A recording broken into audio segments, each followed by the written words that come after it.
Why not? Where we got muffins from? 7 Under. Where they got muffins at The 7? biscuits. Then say The that. spelled biscuits. Muffins and biscuits is different? Yes. How? Ask you live. How's muffins and biscuits? Muffins. Stop playing. How is muffins and biscuits Why different? Why you not gonna admit that they different? How? They called two completely different things, and they're made completely differently. Muffins. Stop acting like you don't know. You wrong. Okay? You're Oh. wrong. So when they say You're wrong. You're wrong. When they say a woman got a wrong. muffin top, You're wrong. so muffins got to spill over. You already know the difference. You just don't want to be wrong. Really be wrong. Peace, y'all. So there's a difference between muffins and biscuits? Someone send help. Help me. So SOS.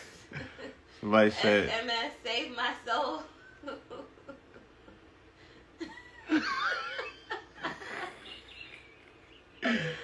Save me. SMS. SMS, save my soul, y'all. She bugging. Save a Virgo life. Scorpio is Scorpio. He try to act like he don't know there's a difference between a muffin and a biscuit. Scorpio's a Scorpio, and it's a few days left. We don't get it in now. We're going to look crazy outside of our season. Oh, it's already started. Muffins and biscuits, two different things. You know it's two different things. You just said the wrong thing. All right. And instead of you saying I said the wrong thing, Can you heat up like the biscuits? on. All right, please. Thank you. I got jam in there, too. Yeah. Yeah. Peace, love, and light.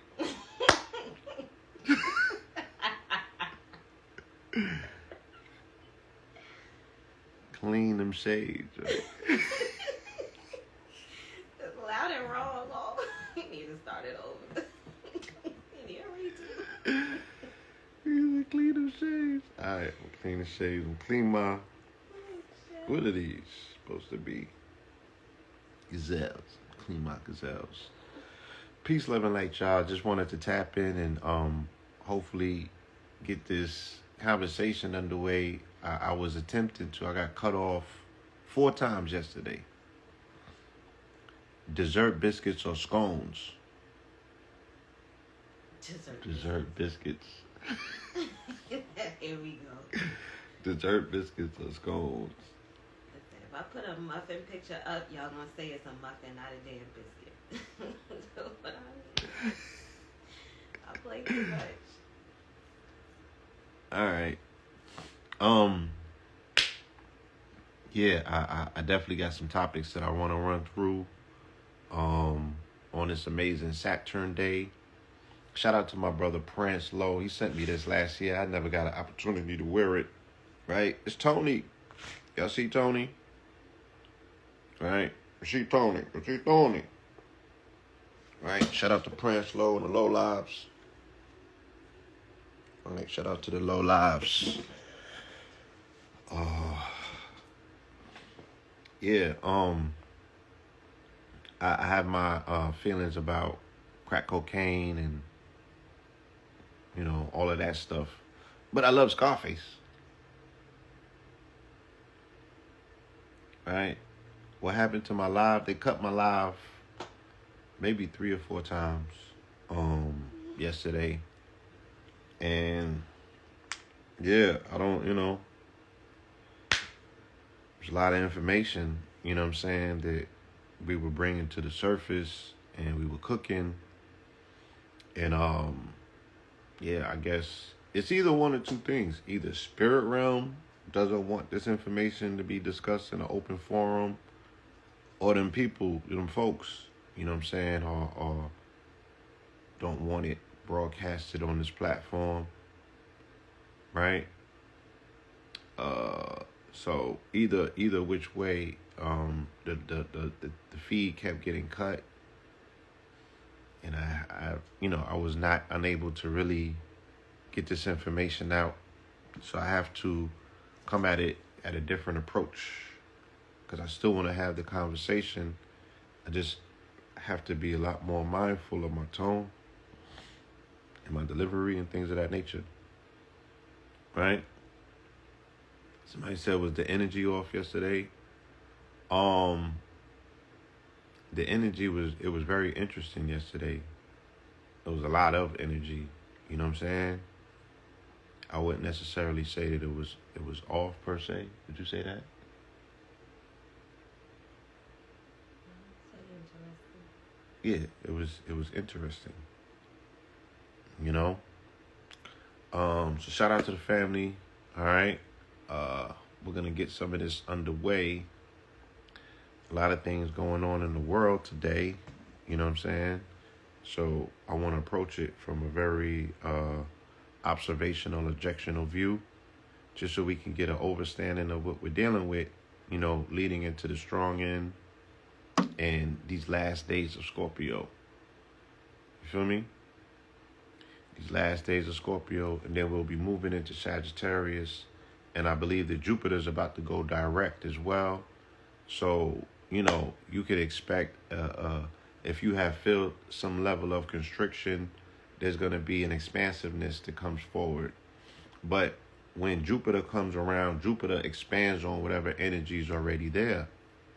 So once again, if we're not doing the necessary work in Scorpio to deal with death and resurrection and transformation, if Jupiter comes around and expands, is it just going to expand on our confusion? Is it going to expand on the things that we have been unable to move through Scorpio in? Right? So it's still needed and necessary that we, have these conversations just to identify where work may be needed. And again, I'm talking with you, I'm not talking at you. So anything that I'm saying to you, I'm looking in the mirror and I'm saying to myself, I'm not better than nobody. I still got work to do. I'm a work in progress. You feel me? And I only go live and have these conversations so we can, work together to move through these things. You know what I'm saying? If we are part and parcel to the same quote unquote community, you know what I'm saying? Sharing is caring. So what better way to help one another, at a distance than utilize these mediums, these platforms, to make these soul connections in real time. I think that that's the beauty of technology. That's the beauty of lives. You feel me? For those that want to get the work done, for those that want to, retain some level of understanding to make sense of the senseless, so we can move and navigate through life, you know what I'm saying, and not seem like we lost. These are very critical times, and having a sense of navigation is a serious thing, I would think.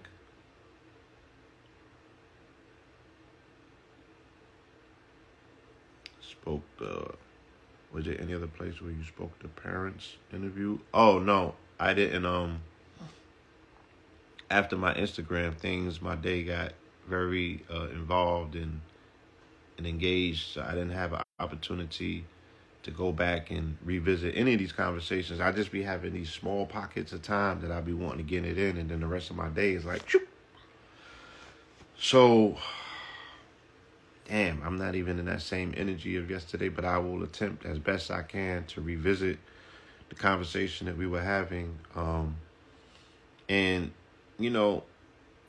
it's like this. I don't want to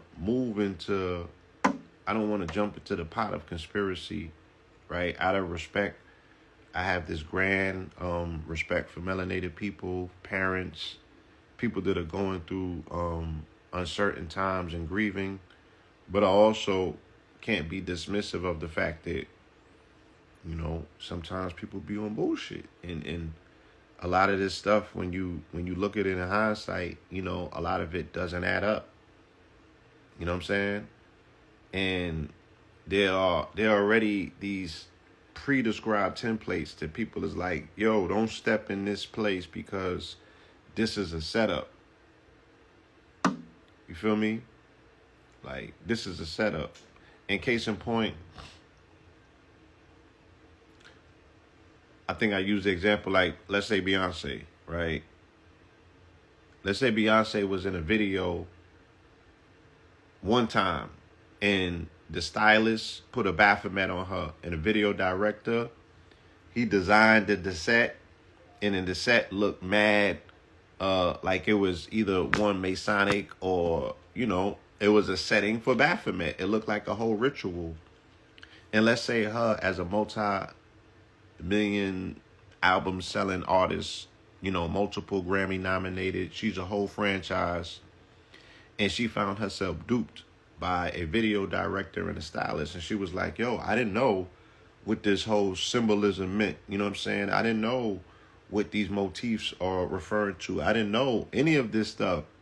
I'm just an innocent artist. And, you know what I'm saying? My stylist put this on me and I ended up in the video. Then you could give her the benefit of the doubt that, somebody who has so much to lose, right, got duped into being in a situation that they volunteered their celebrity to, and they didn't know no better. But if you do that shit a second time, if you do it a third time, if you do it a fourth time, then it's shame on you, right? Because now you're dealing with a level of duplicity where either you're lying or you're so retarded that you're being lied to, and you're allowing yourself to be pulled into somebody else's agenda.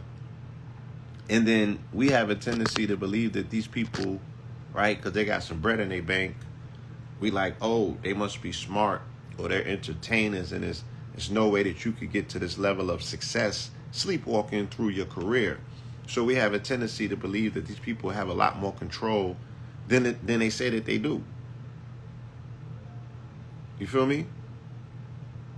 We only have to, we're only left to believe that these people have some level of control, or they have a spiritual advisor or a reverend or some shit like that tells them, look, you might want to not continue to get caught in these compromising poses with these Baphomets, and then turn around and tell these people that you're not into the occult. Right? So I'm just using that as an example to say, revisiting the conversation from yesterday, why would, the parents of this young lady allow themselves to be caught up in what appears to be an orchestrated trap on set? Or this is their venue. It's either one or two things, but it's like, with all of this controversy centering your daughter and the mystery of it in this season of Scorpio, why would you add to the mystery and allow yourself to be dressed up in the motif that looks so ritualistic? You're sitting on a checkered board. You're sitting in between the pillars. Daddy got on blue. Mama got on red. Daddy's face is covered. And he's sitting alongside the illumination of a blue pillar, right? And blue in esoteric and occult circles means illusions, right? It's an illusionary color. It's you're not getting what you see necessarily. There's something hidden. They're being interviewed by a melanated reporter who got on black and white, right? And again, the reason that I felt that I had to speak on it, one, we're going to Charlotte, next Friday.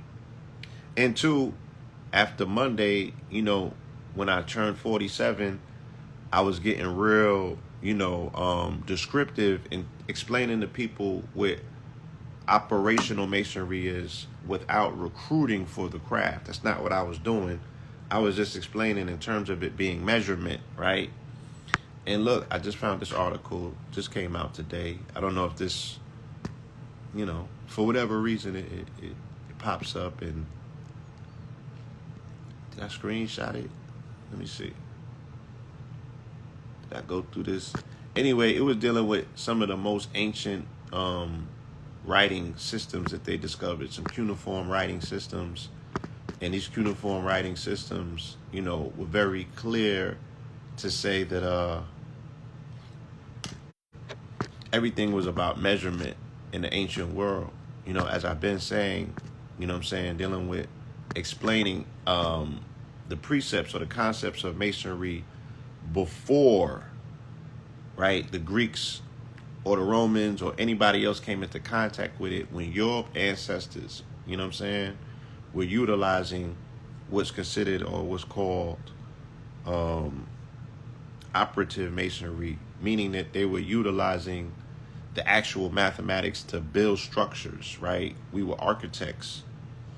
You know what I'm saying? So as evidence, you had to have known some level of stone masonry if the pyramids was built 3,000 or 2,000 or 1,500 or 300 days or 300 years before the Greeks came into Kemet to study.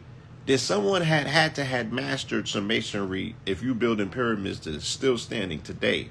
And then there's what's called a pyramid line. It goes around the entire planet, and it's at 19.5 degrees parallel.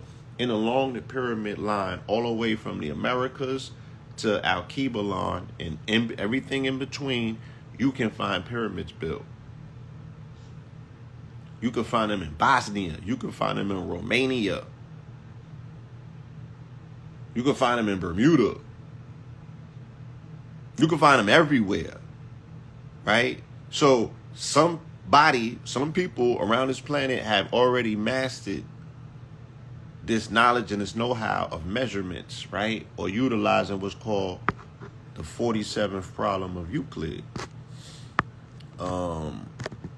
So because I'm 47 this year, you know, and I will be going through a lot of changes and transformations and initiations, I said, look, let me just get out in front of the public and explain some of this stuff so they don't be so mystified and terrified if they see a brother going through some changes.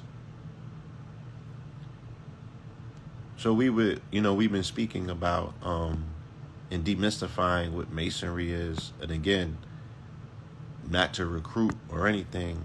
I'm just stripping it bare and getting to the specifics, right?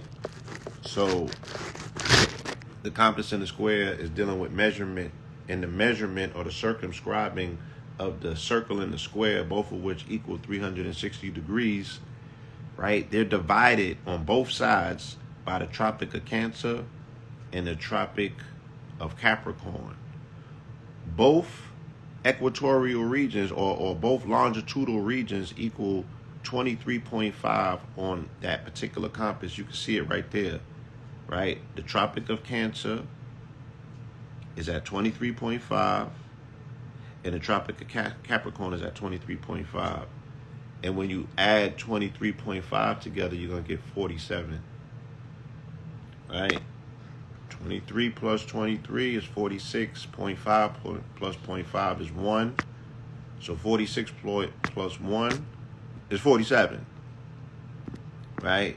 So the degrees of the compass and the square that's set is at 47 degrees because it deals with circumscribing or measurements, right?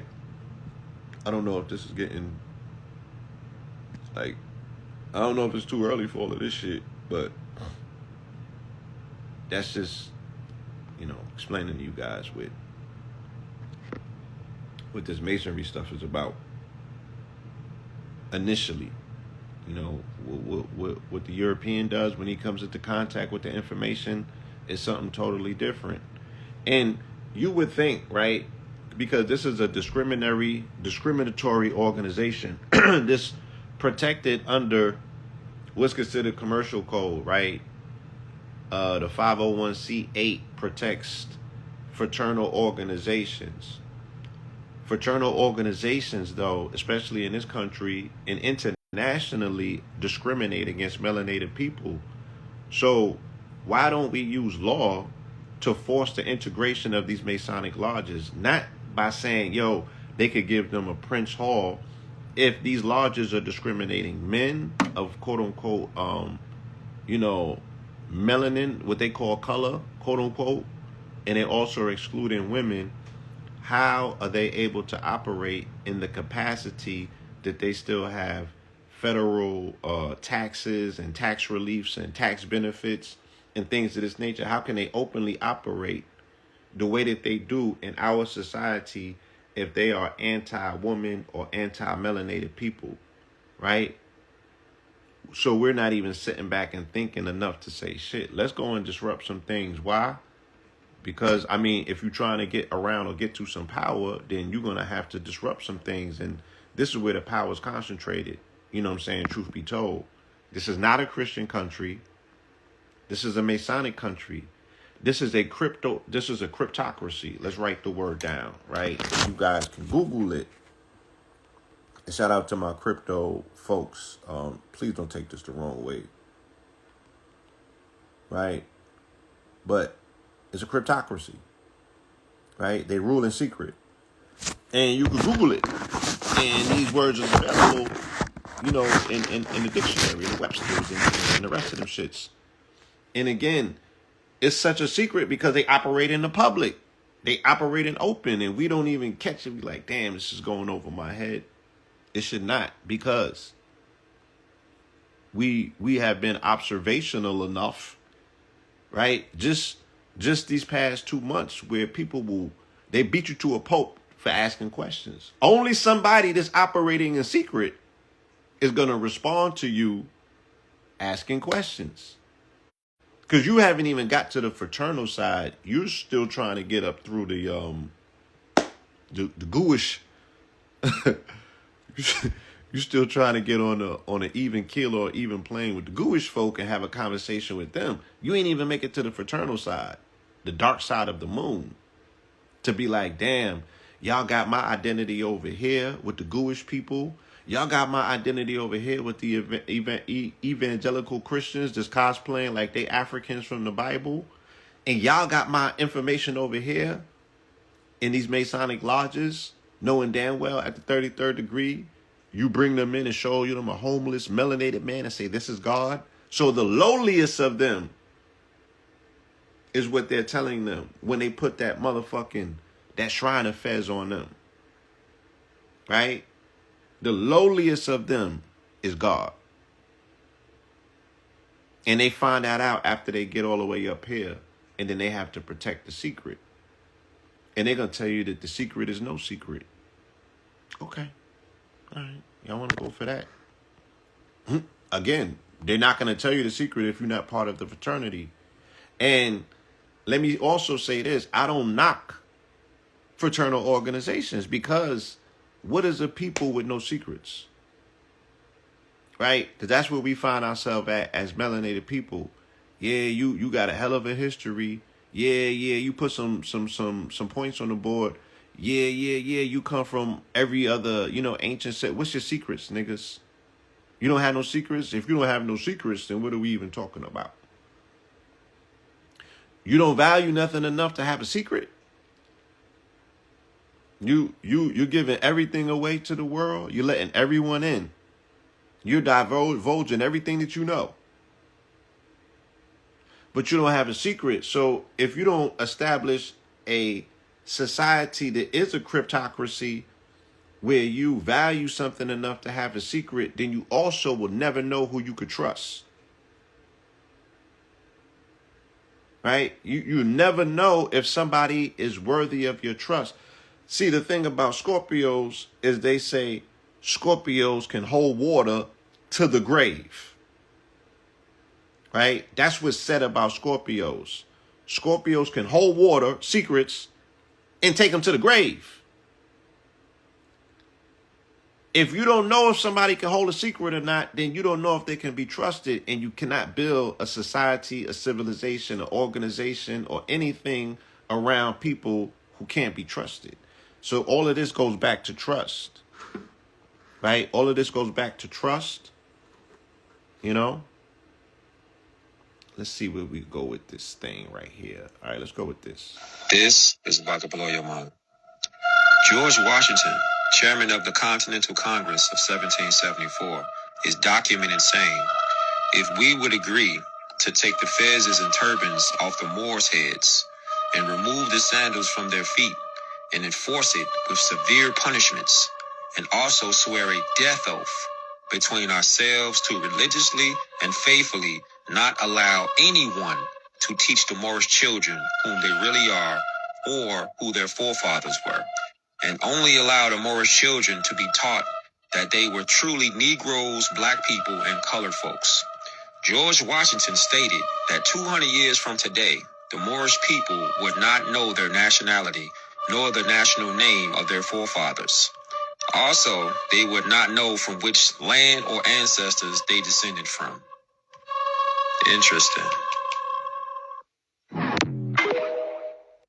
I can't get enough of the TikTok of Dakotas. I can't say that I appreciate y'all enough. I really do. I don't know who your master teachers are, and you guys represent a whole new contingency and generation because you're a tree with no fruits, with no roots. Granted, right? But these fucking GMO trees, you know, they're blossoming fruits. They are a tree with no roots that's producing real-time fruits. Right? So shout out to the TikTok content generators and decoders. I don't know who you guys are. I don't know where y'all come from, but you guys are a heaven sent because you guys have unearthed some gems and some information that I used to only hear my elders and master teachers speak about, but they were not producing receipts like these, right? You got to jump through hoops and rings to get next to one of these niggas' coveted history books that they just be reciting from, but never show you the cover. They be having, these niggas still walked around with the covers with the trash bags as the, you know, like in school when you got a hella book and you don't want nobody on the train to know what book you reading, and you made the book covers out of trash bags. Out the paper bags. Out the paper bags, the paper bags. Yeah, that's how they used to run around with their information like that. You feel me? You couldn't get into their paper bags and stuff like that. Yeah, shout out to Kush Bay. And the other different TikTokers that we don't know their names. Shout out to Cosmic Paradox. Shout out to Kush Bay. Shout out to the youngin, the 13 and 14-year-old brothers that was doing the decoding. I don't see their content that much. Chosen. I forget. Yeah, Chosen. Yeah, that's the start of his name. I don't remember the whole name, but I appreciate all of the content that our younger family is able to generate. So, boom, there you seen it, right? The headmaster master mason of them all, George Washington, in his own words, saying what? We're going to keep our Masonic secret. Mum's the word. Hence the fact in Philadelphia, you got the Mum's Parade with the Shriners, right? These melanated men acting like goofballs. You know what I'm saying? That's all a facade. Once again, they're creating what's called a ruse. Right? They're creating a ruse. This is magic in your face. Right? Where they are fucking with the perceptions. You don't know what you're looking at any given time. Right? Tony Montana, what else is on my shirt? Tony Montana, he got a polo shirt on. This is called the roulette, the Russian roulette or the roulette wheel. This was a very coveted item during the low life era. This is from my man Prance Low in the Low Lives. You feel me? So this is what Tony got on his shirt. Tony got on the silk roulette. So you guys, if you grew up in the 80s and the 90s with the polo craze, then you know what the roulette shirt is hitting for. You know what I'm saying? So I'm just paying homage to that. Again, I abhor the illicit market of crack cocaine, but I really appreciated Brian De Palma's depiction of Scarface, and I grew up on it. You know what I'm saying? Just like everybody else.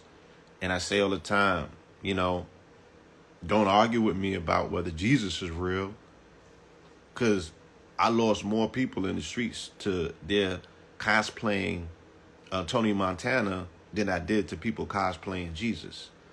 There's more mental slavery on this planet in our community because of Tony Montana than there is of Jesus. At this point, with this generation, with these children. You know what I'm saying? They're in Rome doing as Romans do, right? That's the signal that they get from Christianity. They don't get no motherfucking peace loving and alms giving. They get exactly what Christianity or Christendom gives. When in Rome, do as Romans do. And that's what they was doing, because all of this shit comes out of Italy. Right? This nigga's Italian. The director was Italian. You feel me? And all of that coke and all of that stuff is a Vatican plot anyway. That's why I was hatched in South America. So, people, they tripping off of this. And these was not goats. These were sheep, right? And society has a lot of nerve. We went through all that we went through in October and November. And they showed you this is what society looks like. Melanated people in particular, right? And then they put the magnetic pole in the center. And niggas still didn't get it, right? When we kept telling you, what is the magnetic pole on this planet? It's Polaris. It's the North. Or what you consider, the true North. That is Polaris. That's the North Star. That's Kanye West. That's what he represents.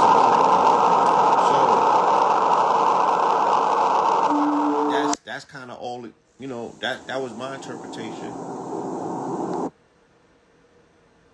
Right? That was my interpretation. That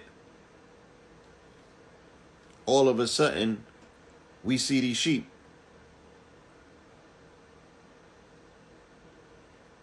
Can you hear me now?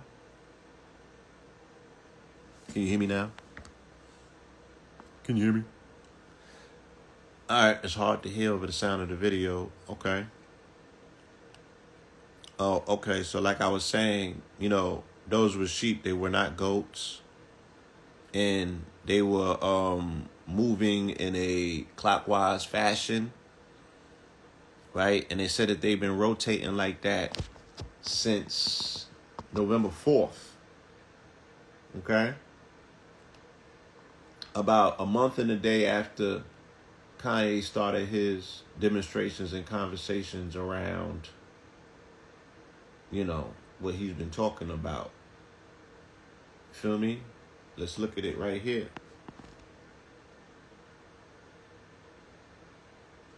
Look. It even shows you in real time. We could go right to the news, because everything is relative. I keep telling you that. It's no coincidence that they're coming out with these studies. Right? Physics study shows the flocks alternate their leaders to achieve collective intelligence. Right? Even the sheeps is like, we not gonna follow a dumbass motherfucker consistently if this shit ain't leading to nowhere. Right? So a month specifically after Ye does his demonstration, you see these goddamn sheep lost, right? Rotating. In most gregarious animal systems, it's not a continuous process, but occurs in episodes. Collective motion phases are interrupted, for instance, to rest or feed. Nevertheless, most collective motion studies, including experimental and theoretical ones, consider groups that remain from the beginning to the end on the move. Furthermore, it is often assumed that flocking behavior requires individuals to continuously negotiate on the direction of travel. The key objective of the recent work by Purani and his colleagues was to investigate the collective motion of an animal system in a way that explicitly considers the temporal aspects of the observed self-organized process, specifically that collective motion phases have a beginning and an end. In addition, the team wishes to adopt an alternative and holistic perspective when it considers the animal group's motion as a collection of collective phases. Ugh.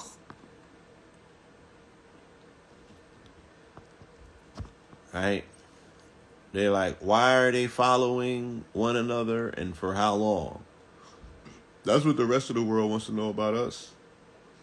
You know what I'm saying? How long are the sheep going to follow?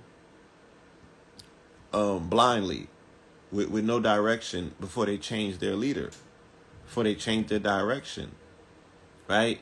Because I think the way that this thing was going, they were Let me see. Here it goes. They've been moving since November 4th. It's unclear whether they stopped to eat or drink. Some have speculated the sheep's behavior can be caused by a bacterial disease called listeriosis, also known as circling disease. So what are they saying? That these guys got a parasite in them, and the parasite, once again, has taken over their intelligence. And do they just have to inhabit one sheep that herds the other sheep to follow aimlessly? Is that what we're looking at in society? Right? Is these niggas just moving? They don't know where they're going or where they headed to. They just aimlessly just moving through this shit. Because that's what it looks like. You feel me?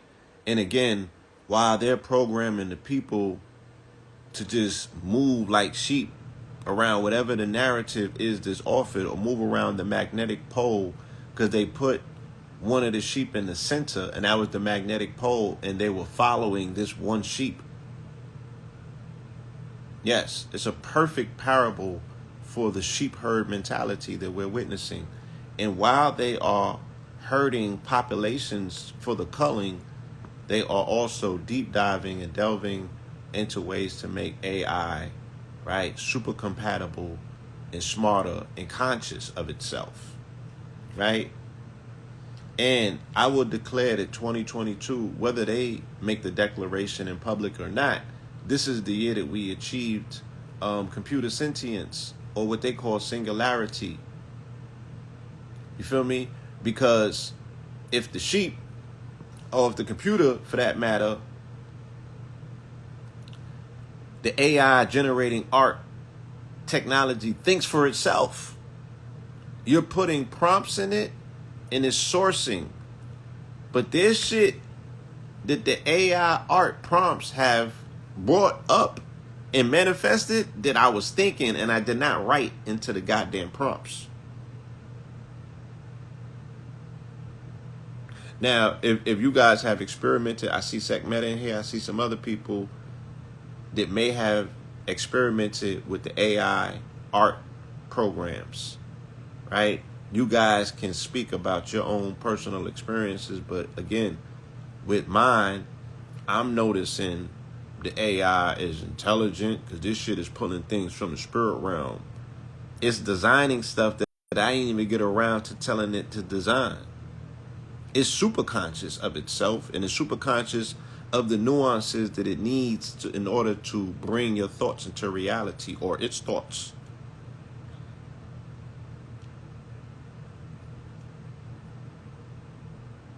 Right? So all of this research about our consciousness, about how we think and arrive at thoughts as a people, that later on it becomes groupthink, and that becomes a wave globally. All of this stuff, all of the research for it is being presented right in front of you. But we can't put one and two together to say, damn, as they say that they're making all of these strides scientifically to uncover what consciousness is in the human brain, right? They're also simultaneously having all of these researches into how to integrate consciousness into the machine brain. How can you figure out one if you haven't figured out the other? And how do you know that it's even a safe place to make computers conscientious of yourself if you don't know how consciousness yet works in humans? Because they're saying that they don't know yet. They have not figured out consciousness in human beings, how it actually works. The cognitive level examines how the brain contextually combines those patterns. Lastly, the conscious level considers how the brain disassociates from the outside world and manipulates learned patterns via memory no longer accessible to perception. So how, consciousness, they're saying, how can you hold a thought, retrieve it in your archive if you're no longer able to view it, because they equate consciousness with being able to see something. But you're able to see in your mind without the support of your eyes, right? Because remember, the eyes are connected to the brain. These are just tools. These are just expenditures, right? These are just apertures, should we say, that are connected to the brain. Everything is taking place in the brain. and the brain turns all of this material, all of this information outside of us that we're looking at, that we say is reality, is upside down, and we're experiencing it microseconds later than it actually happens. Our reality is a consortium of agreed upon constructs that are not real. Look, this is not up for conversation. This shit is not real, y'all. Right? We're all convincing ourselves that we are participating in something that's real. This is not real. And it can be proven through science. Right? I ain't talking spirituality. I'm talking science. Hard facts.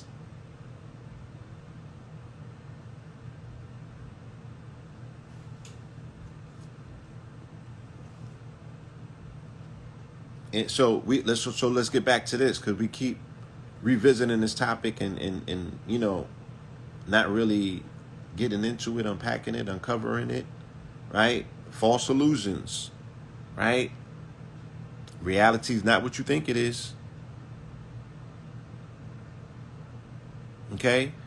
And again, I just, for the life of me, do not know why, whilst one, celebrating the life of this young lady who lost her life in Mexico, and two, attempting to find answers for what led to her losing her life, even though three, we seen a whole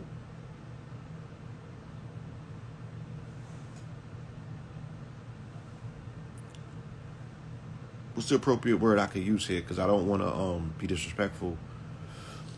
We saw a woman of a substantial stature and size beating this girl mercilessly, right? And we saw her quote unquote best friends holding phones and taping the incident. So this shit, I don't even know what the controversy is, right? If you've seen her get killed on camera, and and again, I don't know whether that was a man or not in a wig. So in honor of Trans Awareness Month, right? I do not want to be disrespectful to any subset of our society, especially one who is so federally protected, like they're the fucking bald eagles, okay? So, but then we could say in Trans Awareness Month, we have been shown to be aware that trans who have hands like mans, right? Yeah, you want to be very clear. You want to be very aware of what you're getting into, because everything ain't what it seems. So just because, you know, a man has a wig on and lipstick, and you are forced to acknowledge that that man is a woman now, right? Even though that man don't got a womb, and that man is not doing things that, you know, that man doesn't ovulate, that man don't got a period, that man can't give birth, that man don't got the mitochondria or the chromosomes that's necessary to designate somebody genetically or biologically. Hey,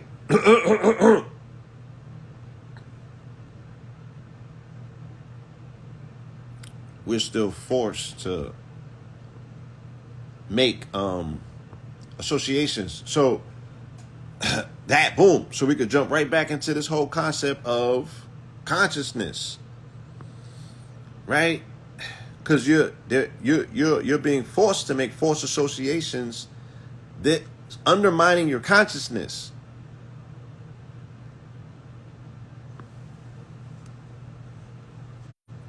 Cognitive.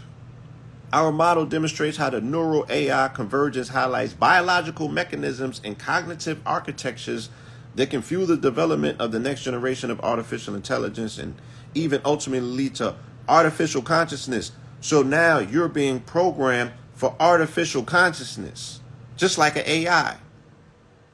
Your intelligence is not natural. Your intelligence now is artificial, because you're calling a man a woman just because a man got on a wig. And there's societal pressures on you that says that what? There's prices to be paid if you don't go along with the groupthink. And the groupthink says what? we got to make sure that these people's feelings are not being hurt. They're telling you the same thing about Jewish people, right? You hurt somebody's feelings, you got to apologize. I just want to know how you choose which feelings to be mindful of. Yeah, so how to, As yeah. a woman, I'm not supposed to feel away. So a woman don't feel away? Y'all didn't ask the women first, can y'all hatch a whole subgenre onto them? They still trying to get their motherfucking rights, respect, and everything restored. They in the middle, they mid-conversation at the negotiation tables, and you bring a man to the table, put a wig on him, and be like, nah, fuck you. We're going to talk to him, her. I mean, hold on. What'd you call yourself again? Yeah. Yeah, we're going to negotiate with him, her. And he'll tell you, for us, what we decided. And then you get escorted out the room and shit. And I'm not laughing because it's funny. Let me put my glasses back on. And yeah, they usurped women and femininity and the feminist movement in order to pull this off. And then they labeled us. And y'all helped them and labeled it. And now Saucy Santana's talking saucy and saying that you bitches wouldn't be nothing without your gay best friends. Because they showed you how to be woman. How can a gay man teach you how to be a woman? Where is society at right now? You feel me? Where is society at? And again, is the sheep shit so off? Is the comparisons so off?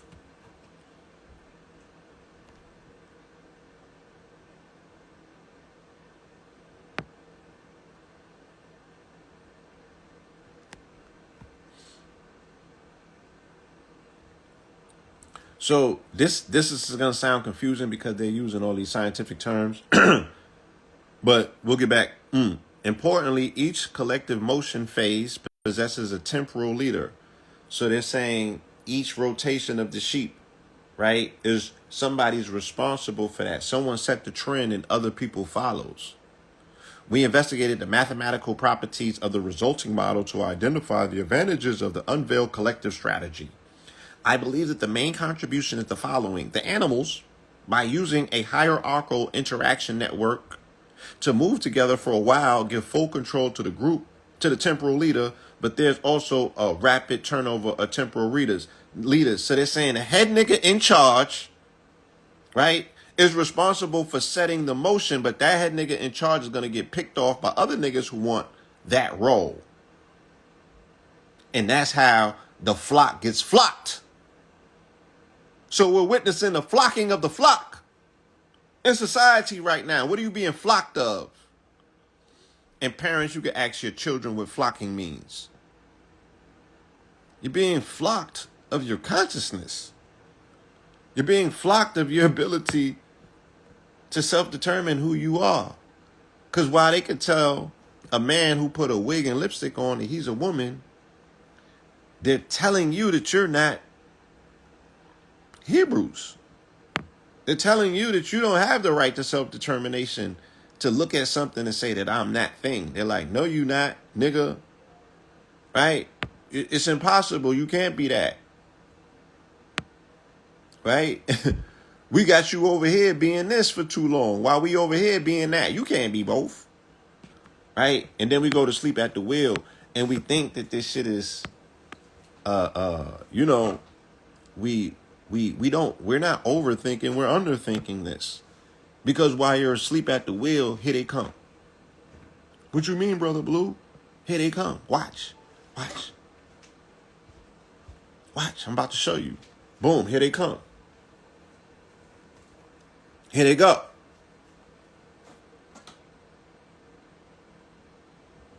Here they go. All men have the right to reproduction.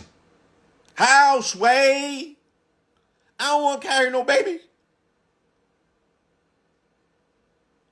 That ain't what I signed up for. How dare you?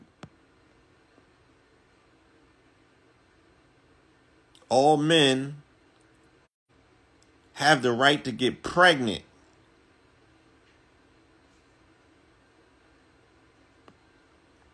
This is a billboard in Atlanta, right? Hold on, let me reverse the truth. This nigga got a whole baby in his stomach.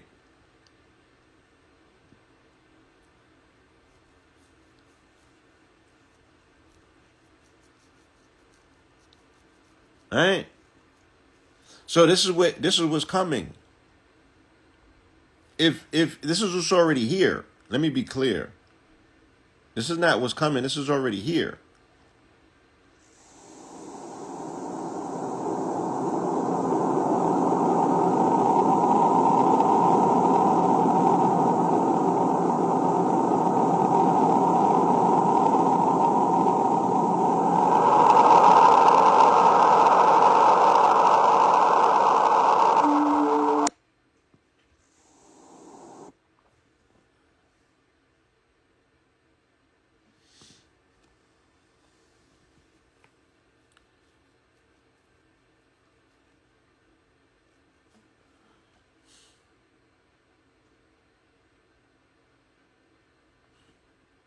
Okay.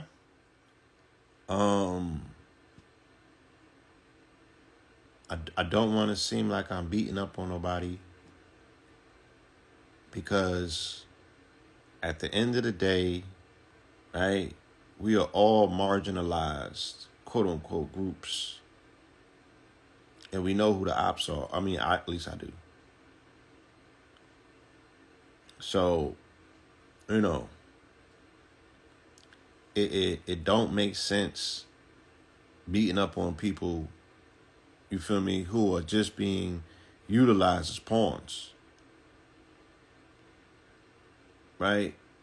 But we also have to be very mindful and conscientious of what it is that we're looking at, because they're being manipulated and utilized by science and medicine to be the throughway or the fulcrum point between sentient computers and us, cyborgs almost, right? Because the only way that they can master creating an artificial womb of which men will now give birth through, the initial womb is going to be external, right? The initial womb will be external, like an incubator, and then they're going to integrate actual. They're going to create wombs that they're going to implant in men in the very near future. And the only way that the trans community can hold its form is by way of the medical industry and science getting together to create cocktails, right? In particular, hormonal cocktails that allow them to cosplay whatever role they desire to play. But all of this initially is just going to be dry runs for them to create transhumanism. Because the number one advocates for transhumanism is actual trans. Or I think it's a dude that's married to the trans or what have you. The Ray Kurzweil and all of these guys that's up there creating Bina and the rest of these android machines is a melanated woman who's an android machine, and her progenitor, the person that made her, is a trans person. Right? They're utilizing them as the throughway between transhumanism and humanity. Right? And, I mean, again, no knocks. I'm just saying, don't be demystified as to why you say, yo, why are they giving them so much attention? Why are they giving them so many rights? Why are they giving them so much power? Because they're utilizing them. They're using them. You feel me? And the destruction, the total desecration of femininity or female, what it means to be a woman, this is their final blow. You know, my grandfather told me that the oldest war on the planet is the war against women. Right? That's the oldest war ever on the planet. And this is the final blow. They got you where they want you. Your culture is being led by transvestites and homosexuals. And then when they change your use case, you feel me? If men don't need women to procreate anymore, what would be the use of women in this society? And again, don't my tone of voice, do not mistake it for misogyny. I'm asking a very serious question because I'm saying, look how you're being phased out and everything else in society. They don't need you. They don't treasure you. You're being used and manipulated in every twist and turn, right? For this sick, diabolical, ideas of what conquest looks like. You know what I'm saying? We're going to use you to push these people out the way. We're going to utilize you to do this. We're going to utilize you. But they always being used. You know what I'm saying? And they think that that's power.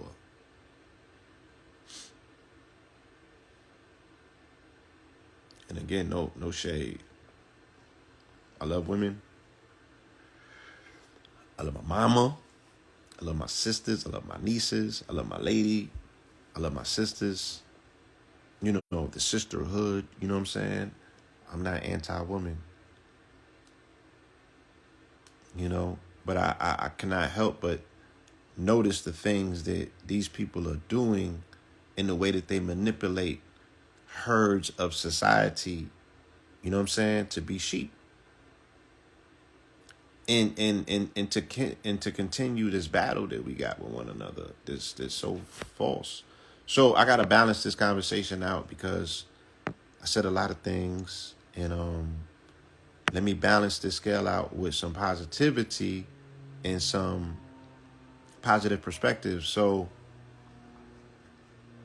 this is a good article. Here's the number one thing that makes relationships successful, says psychologists who have studied 40,000 couples.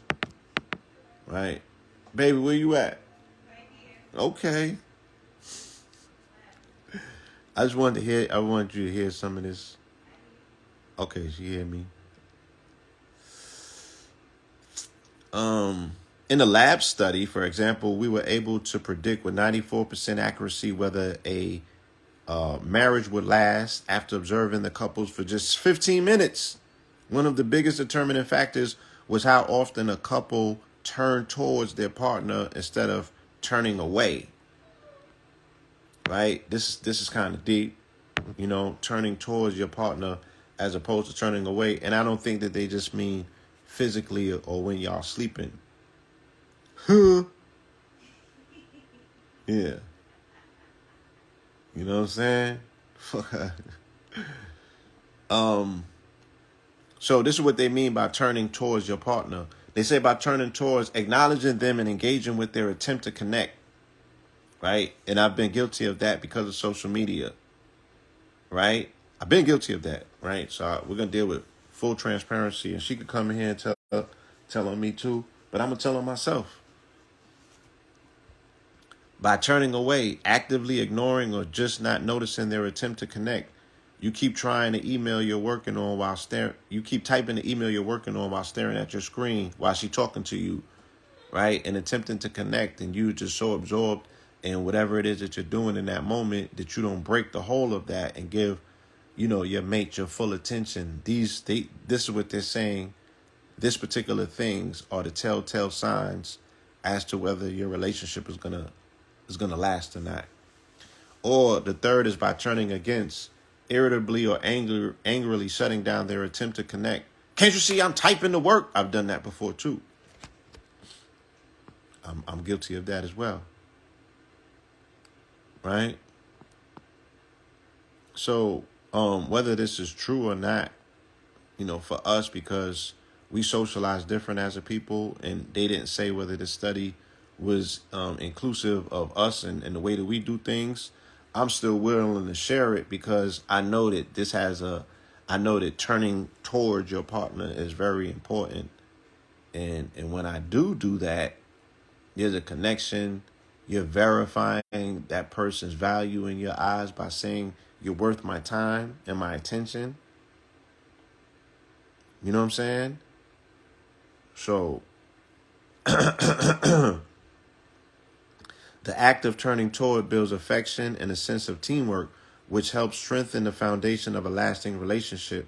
Of course, it is impossible to always turn towards your partner, but in our lab study, the couples who stayed together for at least 6 years turned towards each other 86% of the time.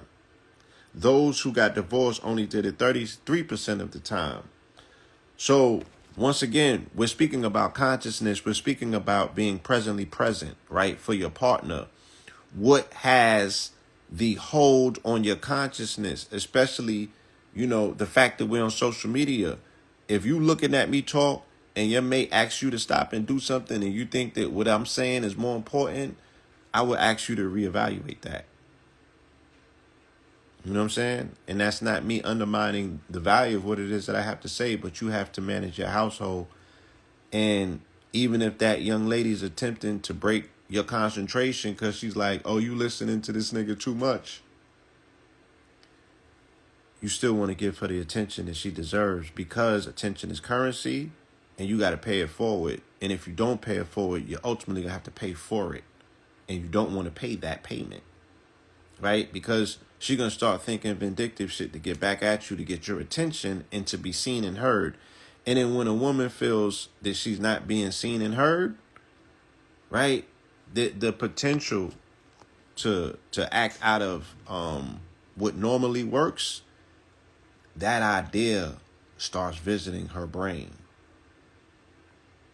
right? And your children do it as well. This is where children, acting out comes from. And I want to share this because, once again, these things that we're speaking about the encroachment on humanity by way of, how people identify themselves or what we're prioritizing in our society that says, oh, you take the lead. You can't put a transvestite as the lead in society, because transvestite is not thinking about procreation or building strong family per se. And I can't say that's not a specific statement because I don't know everybody's narrative or their story. But I want to talk about fostering healthy relationships amongst,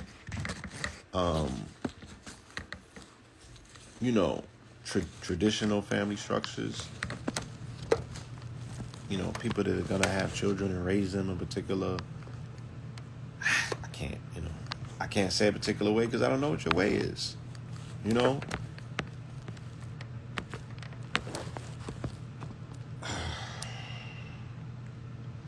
Pick a time to check in with your partner when you're able to listen and not rush off anywhere. It could be in the morning, over coffee before work, or in the evening after you put the kids to bed. Ask them the simple question: is there anything that you need from me today?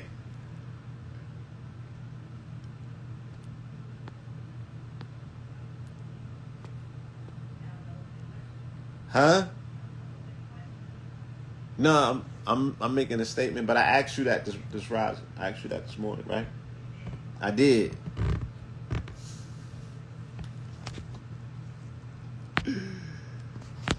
Okay. And I take 10 minutes out, right? Look, I'm not trying to get my shit checked off. I'm not taking my own audit. I'm just saying I could always do better. I ain't perfect. I ain't nowhere near it. But we could all learn this together. Keep an eye out for these invitations to connect now, brothers and sisters, right? Because all of this is speaking about fostering fruitful relationships, and you don't have to be in a relationship for this even to register. These are things that you might want to sit down with and do the knowledge to, and research and study to say, when I do get into my desired relationship, these are the things that I'm going to do different, because maybe I wasn't doing this. Maybe these are things that I was overlooking that led to me not being with somebody right now. Right? So somebody's always going to give you the signal or the opportunity to connect. You feel me? And brothers and you know, men's, it's not just, these signals just don't just work initially when you meet her to say, oh, she's showing interest in me, I'm going to follow through on that, you know, that flirtation and get the cookies. It's like, no, when you're in a relationship, all through the relationship, you still got to pay attention to the signals because they still going to come. So how you met her is who she is. And you know what I'm saying? You got to keep rolling with that. So these are the signals: eye contact, a smile, a sigh, a direct ask for your help, saying good morning or good evening, even if she say Grand Rising, asking for a favor, reading something aloud to you. Hey, listen to this. Pointing something out. Look at that. Calling your name from another room. Bang! Huh? Seeming sad or down. She want to be lifted up. She wants your attention. She wants you to ask her, yo, what's wrong with you, babe? You good? You know what I'm saying? You might want to get on social media. This shit got you, you know, looking like you a little depressed or something. Let's go take a walk. I do that. Physically carrying something heavy by themselves, right? Girl, what's wrong with you? Let me get that. Now I feel like I just got had. Because there be so many women in this community to do that shit. And then you always got to intercept and intercede for them. I'm like, are they coming on to me by doing this shit? Or we just being gingerly and gentleman-like to be like, let me carry that for you. Because they always doing some shit that they don't got no business doing, but they don't have compatriots. They don't have mates. Atlanta's lacking on equal yoking and shit like that. So it really is like 80-1 out here. And when it comes to like, let me just leave that alone. Your emotional availability won't always align neatly with your partner's emotional availability, and that's okay. And that's okay. You know, your emotional availability might not always be there, you know what I'm saying, in equal parts to where she needs you to be. And you have to figure out a way to filter through that where she don't take it the wrong way. You know, don't ignore it. Just explain briefly why you're not available.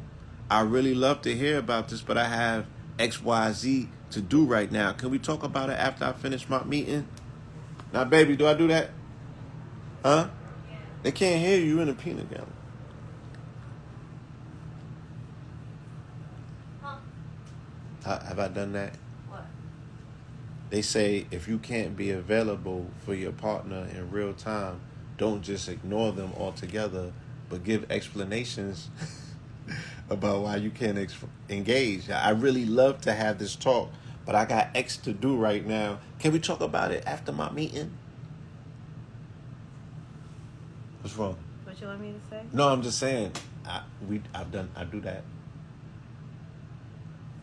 You starting to? Okay, that's cool. You done both. You do that more now.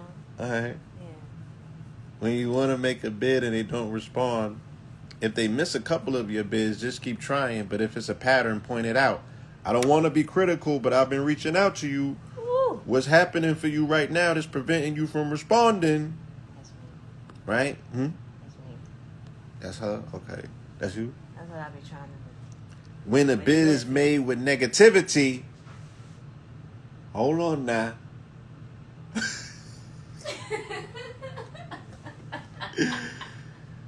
Your partner's bid can sometimes sound like they're trying to pick a fight. Me? I didn't say you. So what you looked around for? Because the other partner? I wasn't. I was clearing the air. I was looking. I was like, to pick a fight. All right. When they speak to you, and it sounds like they're trying to pick a fight, men are naturally going to respond adversely because they're being challenged, right? And they feel like you want to pick a fight. Now, it takes a very mature and arrived, you know what I'm saying, male of the species to be like, man, whatever, you bugging. You know what I'm saying? And I'm not saying that that's impossible for somebody to get to, but you got to really be evolved. You know what I'm saying? Not to jump on the invitation. Like, what? No, like if you say something to me and it's considered to be a little on the negatively tinged, like you put some spice on it, you feel me? You whipped it up in a particular way, and I know that it got coming at me energy. Like, are you coming for me? And I still be like, yes, babe. And then inside it's like, you nigga, fuck is you talking about? You know she trying to come at you. She need to show some respect. Shit like that. But I don't be tripping. You know what I'm saying? Personal experience. If I do, it's only because I've tried to come at you calmly. Yeah. And respectably before about the topic, and you did not acknowledge it. So I got to put some spice in it because maybe it was too bland for you. Maybe you needed some seasoning. And sometimes and sometimes we, you know, and I'm just being honest. Sometimes we only respond to shit that got Tabasco on it. It's like, yeah, I ain't gonna eat that if it don't got no hot sauce on it. Spice it up, and sometimes, you know, and I had to, like, and this is real talk because we talking about relationships, but relationships is still talking about our communal relationships as well. So I'm gonna give y'all some insight without getting too deep into it. There's been a lack of communication lately in this community that has left to a lot of people coming for and coming at one another because communication is just terrible right now in the community. And I have a tendency to believe that it is a bigger issue in society. Like we don't know how to talk to one another, and a lot of people don't know, you know, what one another's love language is, and we stepping over boundaries. You feel me? We stepping over boundaries. So it's been this whole thing because, and then people talking over one another, people not respecting one another's voice, their space or their time, you know. And I had to step back from this when it happened to me, but so many times as of recently, and I'm like, damn, what did I do to deserve this?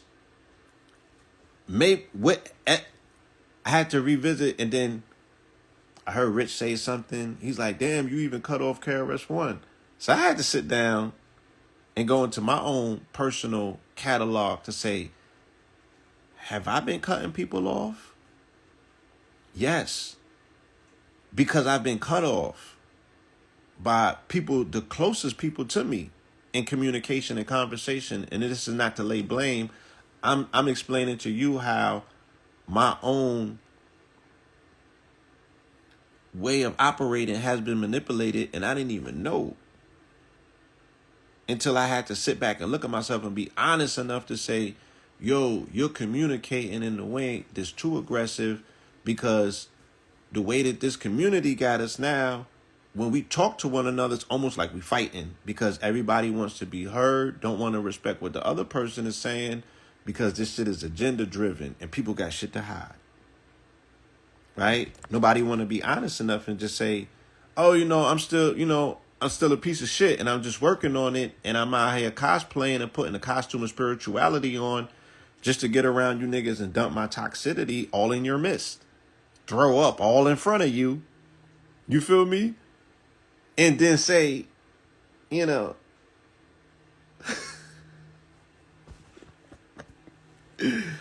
So long story short, I noticed that, 19 calls it the war room. He should know, right?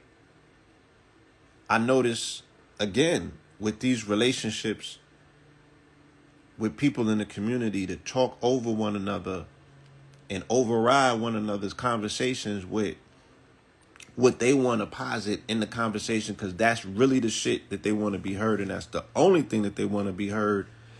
It's a microcosm of a macrocosm. So the microcosm is the shit that's taking place in our community, maybe what people might see on a petty level. You feel me? The macrocosm is that we're going through this as a society as they're beating people to a fucking pulp to control the narrative. That's just the truth. Right? They're beating people to a narrative. They're beating people to a pulp to control the narrative. We're doing the same thing. We are being conditioned by our colonizers to mimic his behavior. Because he's showing you, look, this is how I'm being heard. I'm doing it with aggression. It's not an open forum. I don't care what you got to say, let alone want to hear what you got to say. And it's the same thing that we just experienced with the Jewish community.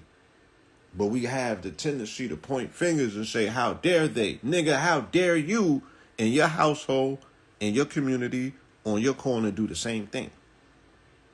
So we're not there for one another. We don't got time for one another. We really don't want to hear what one another got to say, because nobody is in the business of allowing their minds to be changed. Everybody's agenda driven. Don't nobody want to look like they don't know. I always say I'm here to learn. Don't call me a master teacher, because I'm a master student. I want to master being a student. And mastering being a student is about learning. And the first thing that I had to master about being a student is when I decided that I wanted to be a master student before a master teacher, right? And I created I honed my superpower. My superpower is listening. And I had to learn how to listen because of the repetitious abuse that I was going through in the earlier years of my media campaign in the conscious community with No Delay Radio. And Red was very much partially responsible for this. I'm not calling him out, but I am putting it on a record. You know what I'm saying? That these was those places where you couldn't finish your thought. And we on the radio for 3 hours. And I'm like, you should not have spoke for 2.5 of those 3 hours. Maybe you need your own shit. So I don't know if I'm, this ain't no Migos shit. I ain't divulging private information in the public. I'm not coming at my brothers or any of that nature. I'm just saying that this is where I had developed the capacity to listen. And I think primarily at one point because it wasn't a choice. And then I rolled with the punches to be like, well, maybe this is the universe saying that I just need to listen and hear what's being said and what's not being said. And then when I was left no other alternative, because I wasn't going to be screaming and arguing and fighting to be heard, I was like, I like it here. You know what I'm saying?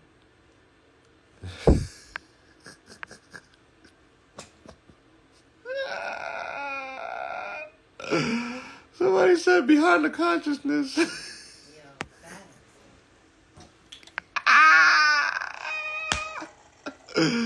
Let's not do that. Yeah, shout out to, I hope Red is in here. He don't take it the wrong way.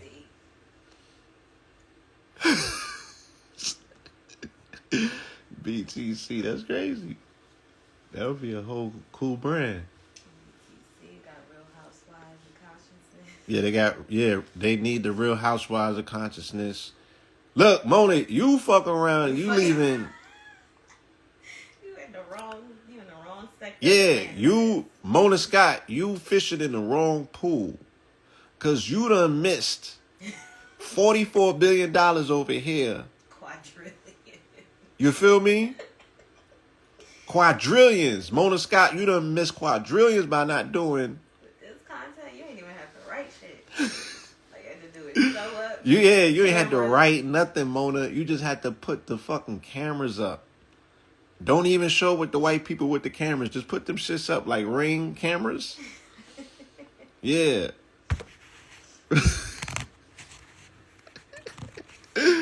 You missed the whole $500 billion, Mona Scott. this shit would have been in the billions views. Couldn't even write this. Can't write this. Yeah, so the superpower is listening. You know what I'm saying? And I would be very questionable if somebody who calls themselves a master teacher and they have not mastered being a master student. And the only way to master being a student is to master listening, right?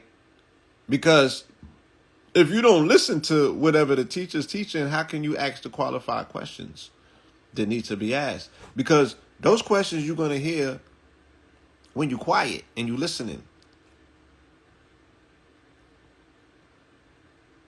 Feel me? So, that's something to consider. The superpower that comes with listening, especially in relationships. You feel me? Especially in relationships as they pertain to relationships, friendships, relationships, in the community, point blank, period. We got to get back to mastering the basics. And there's nothing more basic in a relationship than learning how to listen. You feel me? That's where we have to start from. And we have gotten way too far ahead of ourselves. And we all the way out there, 800 feet in the ocean, 800 miles, in the ocean, swimming for our life. And we ain't even mastered the stuff that's necessary at the shore to prepare, for a far-flung journey. We got to master listening. You feel me? And in our relationships, they would be a whole lot better if we hear what that person that we are engaging with has to say. You know what I mean? And we're there. So once again, scientific research has shown on their test subjects, they said lab research at that. I don't know how you do lab research with, however many humans they had. But the way to improve upon relationships is to be there for your mate. Be presently present. Don't let the social media ruin your relationships or take precedent in your home. That person that you laying down next to or looking in the eyes and getting all googly and shit, that's your validation. That's the backboard that you got to bounce off of. Hopefully that's the person that you're going to be with for the rest of your life and spend the majority of your time with. What they got to say is more important than what I have to say. You feel me? And then of course we want to pivot this conversation to this place right here, just to make an observation of media, the New York Times and the rest of the liberal left-leaning media, right?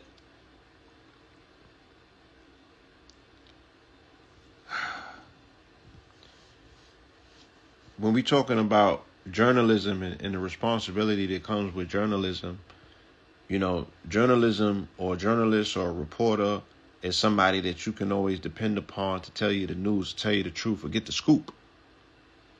We have been compromised, by laying our trust in mainstream media. And mainstream media is contingent upon ad revenue in order to exist.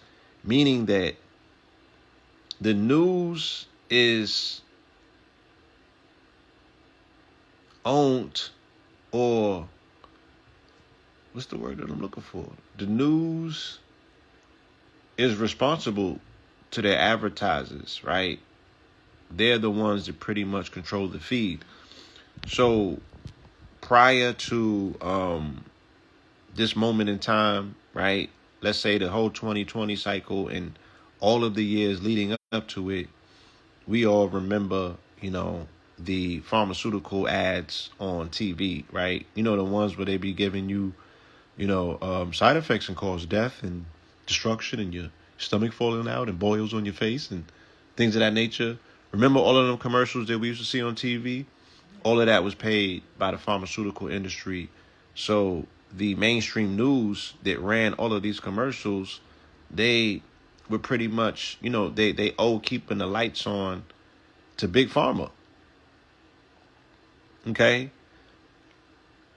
Fast forward to this news cycle. This news cycle now is entrenched in politics because we just made it through the midterm elections.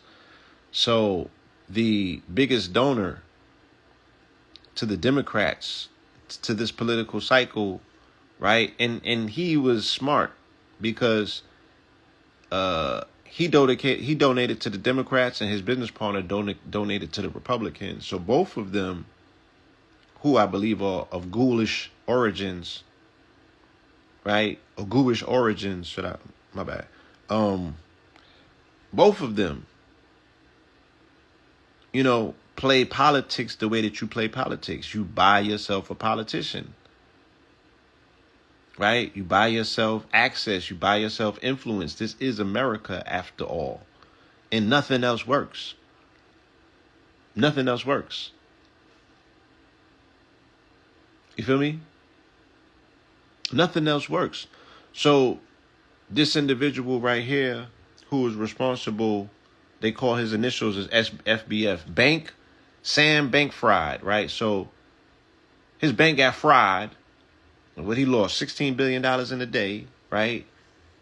It was 96% loss. It wasn't 96 billion. I was quoting the wrong thing. He lost 96% of his fortune in one day. There's no memes about him. People ain't joking about him, right?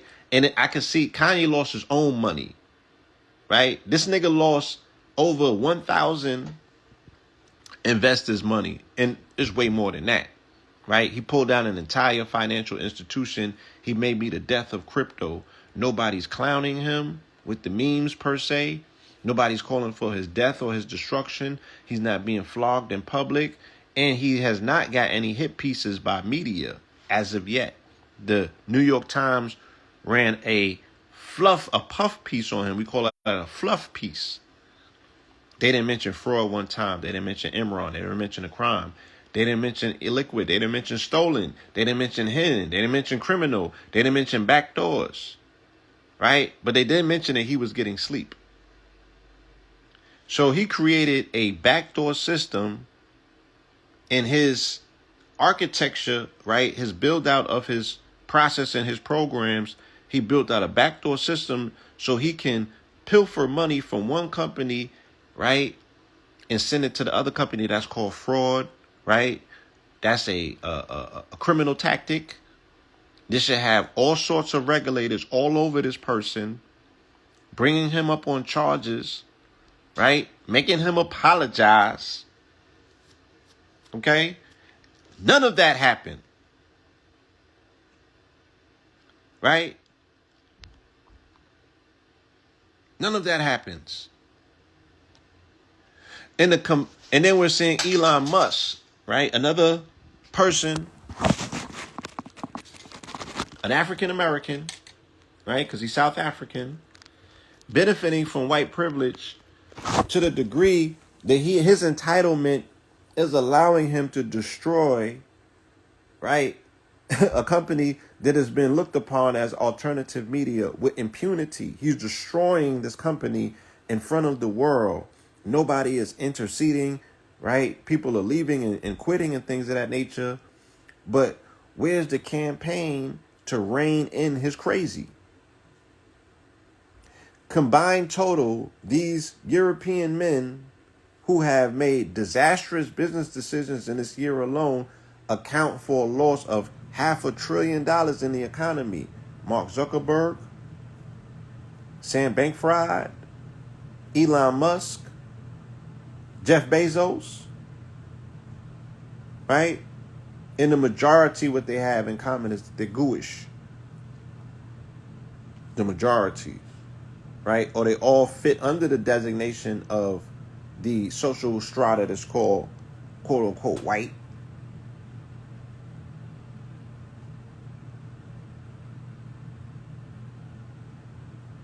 Feel me? These are the double standards. In real time, these are the double standards. So before FBF was the main political fundraiser for the Democrats. The other one was Harvey Weinstein. We never get an honest assessment where they can put these people together. Nobody has put Epstein together with Weinstein, together with FBF or SBF or Bernie Madoff, right? And said, yo, somebody get your sons. Look what the fuck they out here doing. Trampling and traversing around the planet, causing destruction. Right? This is making your people look bad. You might want to rein them in or say something or disassociate to say, oh, that don't represent us. But it's quite the contrary. So these are the double standards that we have to witness in real time. And then they expect people like me to be quiet and not point out the BS, to be like, yo, make it make sense, please. Right? And I also told you about this. This was coming. I gave you the fair warning. Hakeem Jeffries. Here he go. Right? How would you feel about a President Jeffries running with Wes Moore on the ticket? Okay? Familiarize yourself with Wes Moore as well. He's the 44-year-old melanated man who just became governor of Maryland. Okay? They're stacking the deck and they're setting it up. Once again, melanated people are going to be put in a position where they save the Democrats, and they're going to make this about race. The presidential race is going to be about race once again. Look, Biden turns 80 tomorrow. Okay? You comfortable with that? Like, even as a Democrat, even as if you're a Democrat cheerleader, you feel me? I'm even asking you. You comfortable with that? You comfortable with your Democratic leadership being helmed by a man that's about to turn 80? You feel me? Running against another dude with multiple criminal investigations that's also about to turn 80. And both of these people are showing you clear signs of dementia, right? And brain deterioration. And these niggas got access to the nuclear codes just like Putin. And he's also showing you clear signs of mental paralysis, right? Black men cannot get away with this in the world. They would have called for a coup every single day in the media.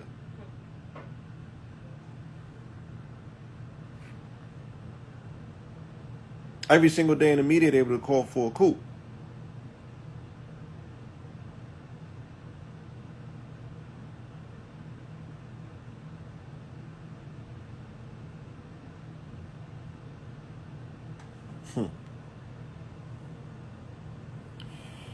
Let's go back to something. Columbus himself was aware that African mariners had preceded him. In his diary of his second voyage, Columbus tells of how the natives of Hispaniola actually had given him gold-tipped metal spearheads that they said were brought by black-skinned people who had come in large boats from the south and southeast. Coincidence? I think not. No. So what's interesting about that, so upon returning to Spain, is that he actually took the spearheads and he sent them away and they had them assayed, and it turned out to be that these spearheads were covered in this metal this alloy that the inhabitants called guanin, and the metallurgists actually found out that this was an alloy of 32 parts. It was like 18 of gold, 6 of silver, 8 of copper, which dun matched the metal used in spearheads made in Western Africa for thousands of years, as carried by medieval African warriors, including the Mali and the Moors. The West Africans even called this metal guanine, the same name used by the natives of Hispaniola. But nothing more was said about that.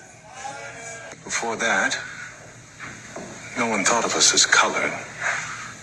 Foreign, maybe, exotic and dark, but not colored. It's strange when they talk about African Americans. Look, I'm here once again for all of these conversations. Shout out to the TikTok Dakotas. Feel me? Y'all are peeling it back. And in a short month, there's more than enough evidence that we should be able to converge around, to have a discussion as a people, right? And create an institution that's responsible for sourcing our history, right? Because again, it's so disrespectful for them to be jumping up and saying who you are, who you aren't, right? They can't tell you who you are, right? They don't even have the permission to do so, but they're jumping up every opportunity that they get to tell you who you aren't, right?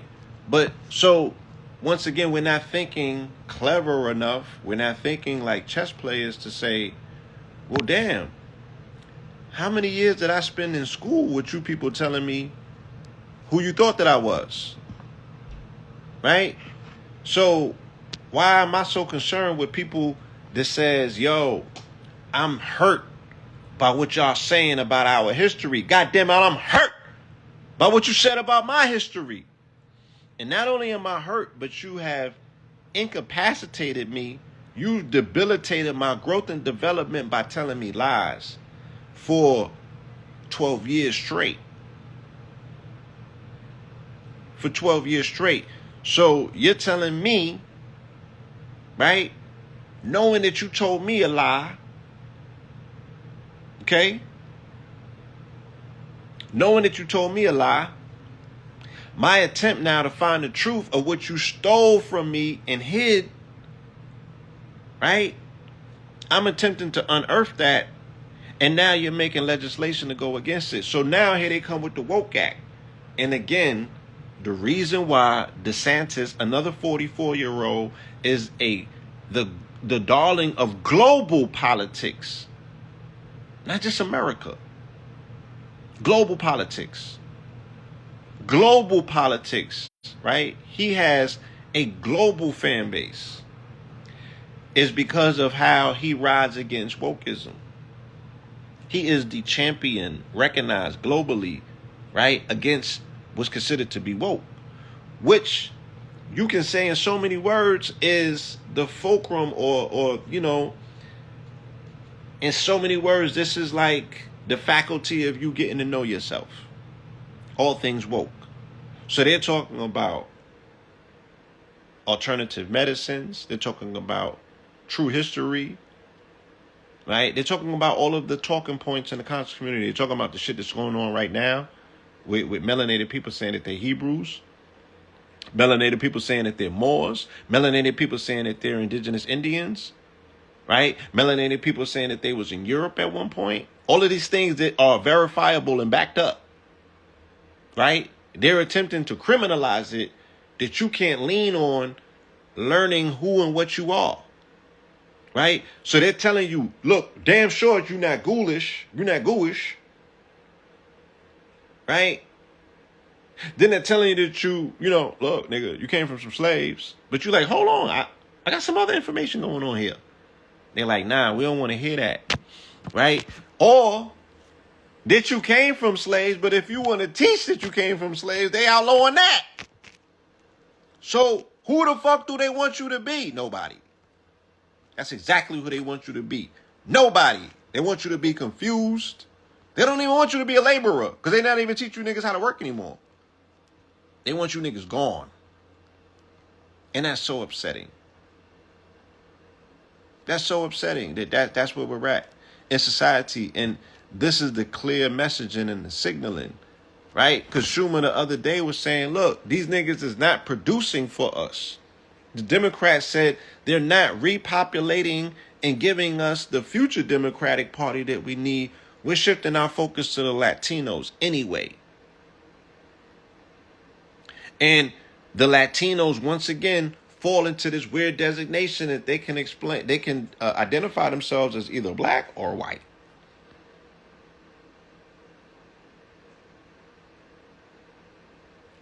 The legislation prohibits advancing concepts that make anyone feel guilty, anguish, or other psychological distress related to race, color, national origin, or sex because of actions committed in the past. It is also tied to proposed regulations that will govern tenure reviews of faculty members. So when you tell me about lynching, when you tell me about the slave master, when you tell me about the overseer, when you tell me about quartering a slave, you know what quartering a slave is?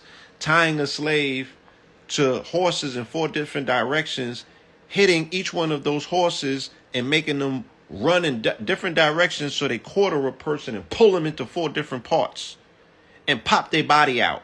That's quartering, right? They would hang the mother upside down, cut the belly, the baby will fall out, and they would stomp the child. They would also throw children to the alligators. Okay?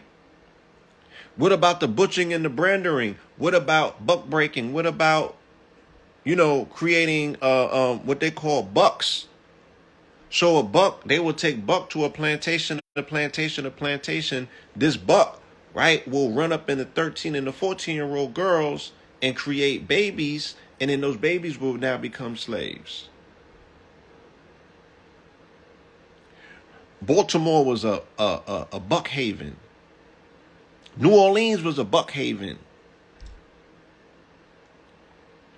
Anywhere that you find niggas still off the hook today, and nobody could come up with an explanation for it, those was where the Bucks was at. I don't know if the Bucks made it to Milwaukee. But it's to have a nigga up there named Greek the Freak and wearing a Buck uniform, that's real disingenuous, Adam Silver, right? And I feel anguish and psychological distress. You need to change his jersey, his name, and trade him. So,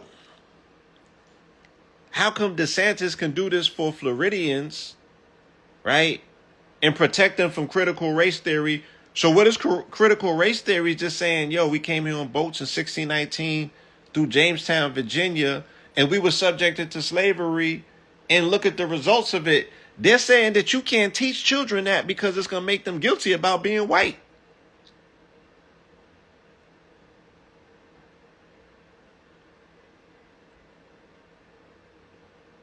Yeah, they a lot of buck breaking in Milwaukee, yeah.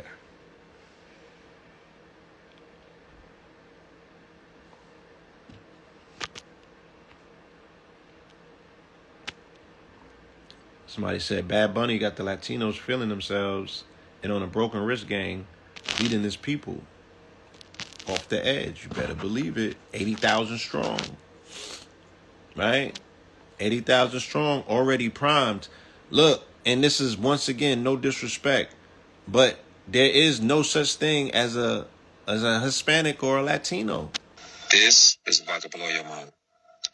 George Washington, chairman of the Continental Congress of 1774, is documented saying, if we would agree to take the fezzes and turbans off the Moors' heads and remove the sandals from their feet and enforce it with severe punishments, and also swear a death oath between ourselves to religiously and faithfully not allow anyone to teach the Moorish children whom they really are or who their forefathers were, and only allow the Moorish children to be taught that they were truly Negroes, black people, and colored folks. George Washington stated that 200 years from today, the Moorish people would not know their nationality nor the national name of their forefathers. Also, they would not know from which land or ancestors they descended from. Interesting. My dream, my prayer, you know what I'm saying? And shout out to Queen Yanazda. Tomorrow we're doing a Friendsgiving, and this is to bring various tribes together, you know what I'm saying? My only prayer and I can't even say it. Wish, right? Is that indigenous people unite as indigenous people, regardless of where you're from.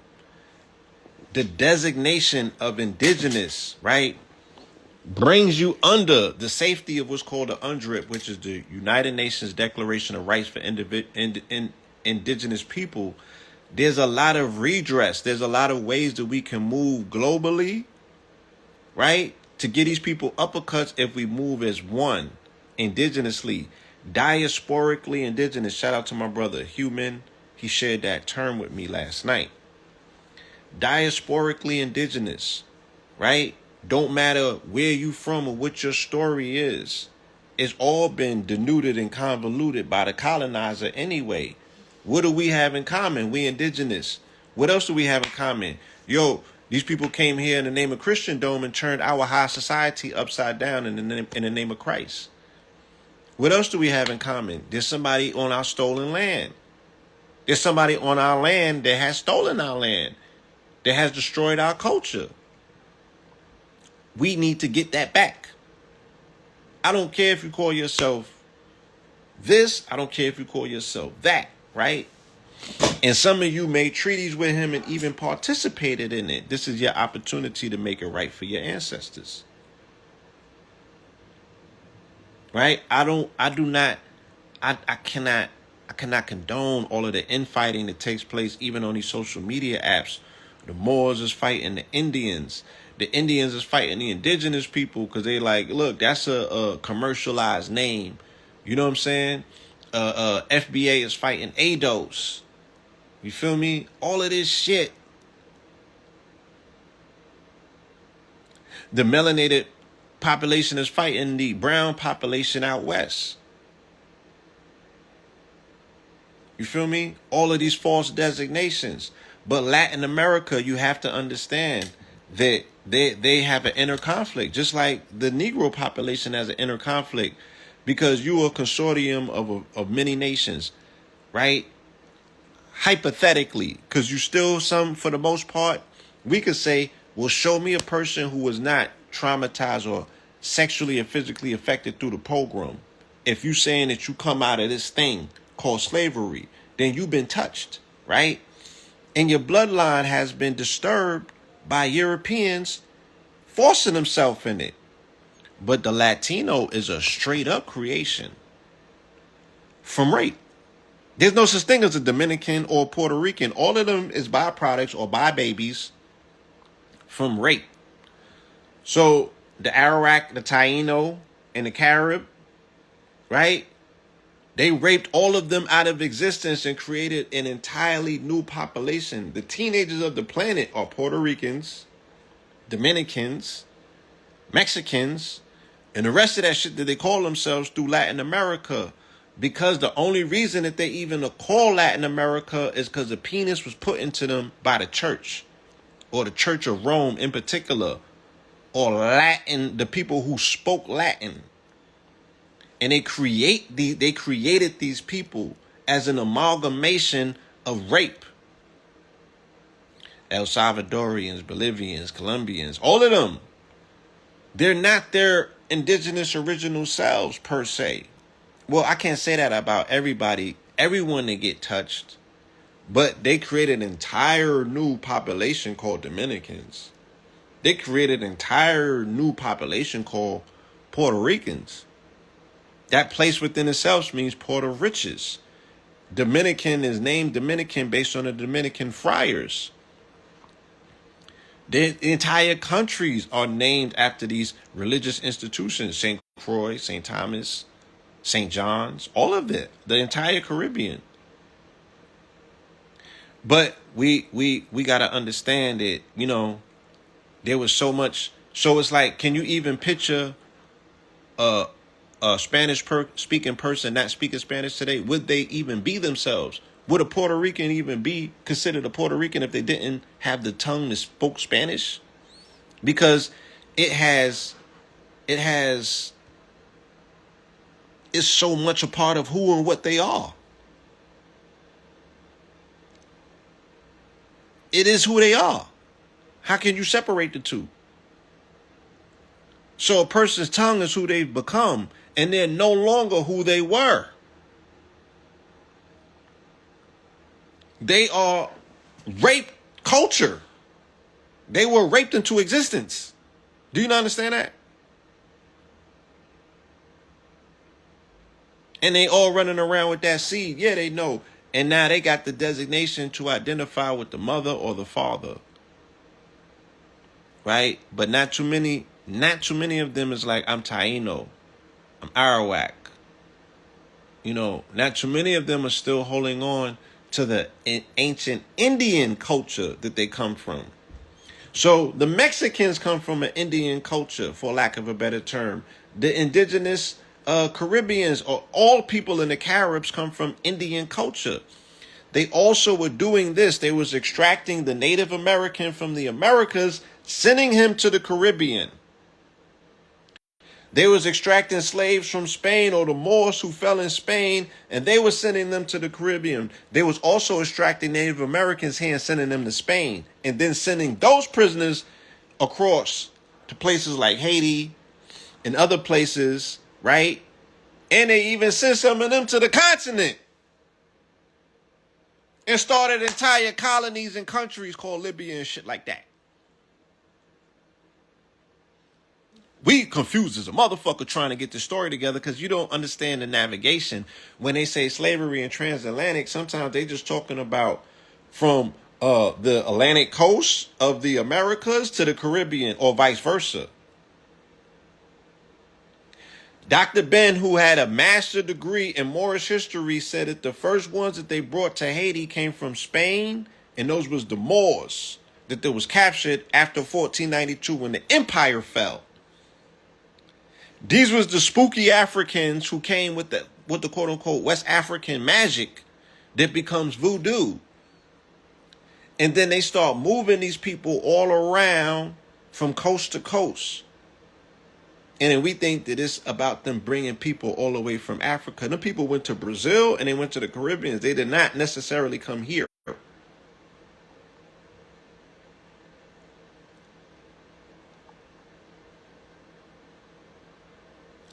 So, yeah, this thing is mixed up thoroughly. The best thing we can do is study UNDRIP and fall under the designation of indigenous people, because that's where your rights are still buried at. And then collectively we could come together diasporically with class action suits and ride on these people because their hand is still in the cookie jar. So it's impossible for them to say, oh, we didn't do that to y'all, or that ain't us. Look at the tongue. Look at the language. That's the evidence right there. Somebody did it.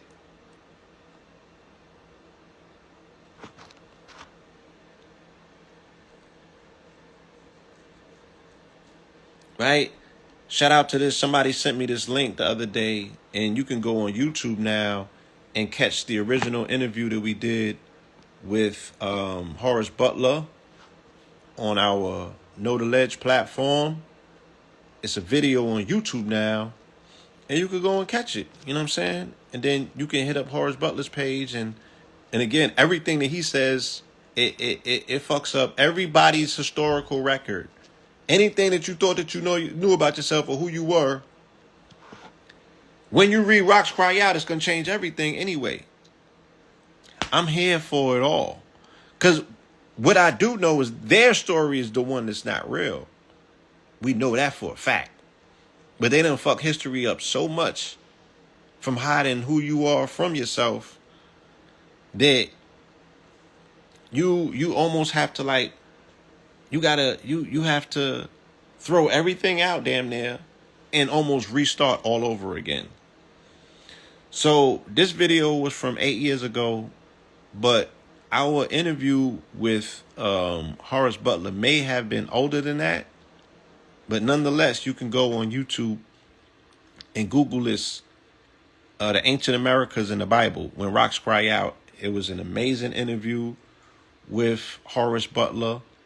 And again, Horace Butler, what he stands on is that the ancient Kemet was in the Americas. That's what he stands on. And he brings receipts, so he could show you every single story in the Bible happening right here in the Americas. And again, you have to weigh the evidence.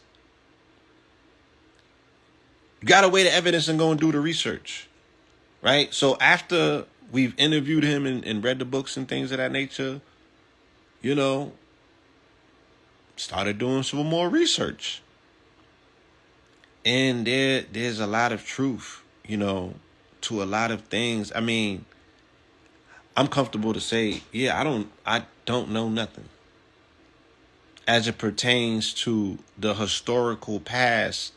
You know, once again, I'm very much still a student because so many things, you know, so many things are unexplained. So many things are unexplained, you know. I have a tendency to think that it was a multiplicity of things, like maybe all this shit was going on at the same time in the same, you know, in different places. When Ra Ku came on Black Magic the other day, he gave that presentation about the Americas being older than Africa. Again, to some people, these conversations would be blasphemous. It would be blasphemous. It would be like, wait, what? And then I seen a documentary the other day with Graham Hancock dealing with ancient architecture, and everybody is saying the same thing. They like, yo, them pyramids is older over here than they are over there. And they could prove it. Right? Shout out, yes, to the Mississippi Delta region and culture and area. And Poverty Point, you know, and what's being said about these ancient indigenous relics, and the fact that the Mississippi now is receding because of drought. There's a lot of things that are being unearthed, you know. There's a lot of different things that are being unearthed. Yes, Ancient Apocalypse is what it's called on Netflix. I highly recommend that you see that. You know, he was really unpacking some hidden truths. When I was in Arizona, you like, yo, these places, and of course these places are millions of years old, but the history is just so antiquated that you like, damn, this stuff over here was old history 10,000 years ago. In Arizona, Colorado, and Utah, and New Mexico, all of that region. Well, let me be exact. Arizona, Colorado, and New Mexico, separated by the Colorado River. On the other side of that Colorado River, I guess I got to get my geography together, but California ties into Utah. All of that shit was empires over there. And all of it got hidden history and information in them canyons. And it's like old as shit. To the degree that the evidence, Utah was once underwater. All of these canyons are so old that they was underwater at one point. Hence the fact that you can find all mineral deposits. I get my gold from, goddamn it, Utah. They have some of the most concentrated mineral deposits ever, like the Dead Seas in Utah. So they said that even when in the biblical script, when they was talking about the Dead Seas and all of that, they talking about the Colorado River and all of these things. It's a lot going on. But please check out the conversation that we had with Horace Butler about a decade ago. And he's active. He's on Instagram right now, disrupting and causing confusion. And that's a good thing. When I say causing confusion, I mean to the standard narrative, especially amongst Christians. He's upending everything that they thought that they knew about their religion, because he's showing evidence that this stuff took place in the Americas, and it was a melanated story, an ancient melanated story, right, of the Americas. So, you know, there's so much that we stand to learn about ourselves and one another. I think that it's a blessing in disguise that, you know, these conversations have been taking place you know, the way that they have. Shout out to Kyrie and Kanye and things of that nature. But I think that this time next year, you know, everything that we thought that we knew might be out the window. You know what I'm saying? Everything that we thought that we knew may very well be out the window for a new understanding. Right? For a new understanding. Yeah, I went to some of the canyons in Arizona. That stuff, I seen cave writing, that shit was old as fuck. It's ancient. Yes. Anasazi. Anunnaki, yes. And this is another ruse that they're playing, right? They're playing people for stupid in real time, right? And of course, these, you know, I get a lot of information from these science magazines and articles, but they're all complicit. They're all dealing with a level of duplicity because they're lying to you. Now, I don't know if they don't know the truth or they're not allowed to tell it. You feel me? But they're saying that 6 years later, the ocean is going through a unexpected and unexplained abnormal heating, right? They call it the monstrous ocean heating. And they're playing people for fools, not telling them the truth of what this really is. Because you never hear them speak about Fukushima in public anymore. Look, they even had a documentary on Netflix about global disasters, right? In the global disasters, they were talking about earthquakes, tsunamis, tornadoes, right? And they went into the earthquake and the tsunami, and they was all in Japan and spoke all around Fukushima. And this is how I knew that it's really hiding something. Because I'm like, how you going to go to Japan and talk about all of these old-ass ancient earthquakes / tsunamis and you failed to mention Fukushima? So you really motherfucking sitting up here lying to the people. Right? You really sitting up here lying to these people. And what you didn't tell them is that in 2011, March 11th, I believe, the same day that they accredit to being the beginning of C-19 in 2020, ironically, on March 11th, 2011, there was a earthquake, right, in the Indian Ocean, and it triggered a tsunami. I believe it was the Indian Ocean, or was the Indian Ocean a tsunami from back before that? Nonetheless, in the ocean, there was connected to Japan, there was an earthquake and a tsunami, and it knocked out a nuclear reactor that did not belong there on the shorelines because they was warned about this, called Fukushima, of which the radioactive rods, which are necessary to keep the pools hot, right? All of the water that's in the pool, the radioactive water leaked out into the ocean. And then they have not stopped it to this day. To this day. And it continues to leak. And at the time, again, because I was a reporter on top of this narrative in the story, I was researching it because I felt a personal connection to the ocean. Like, yo, they're killing the ocean. And this is what they're saying. That they're killing the ocean.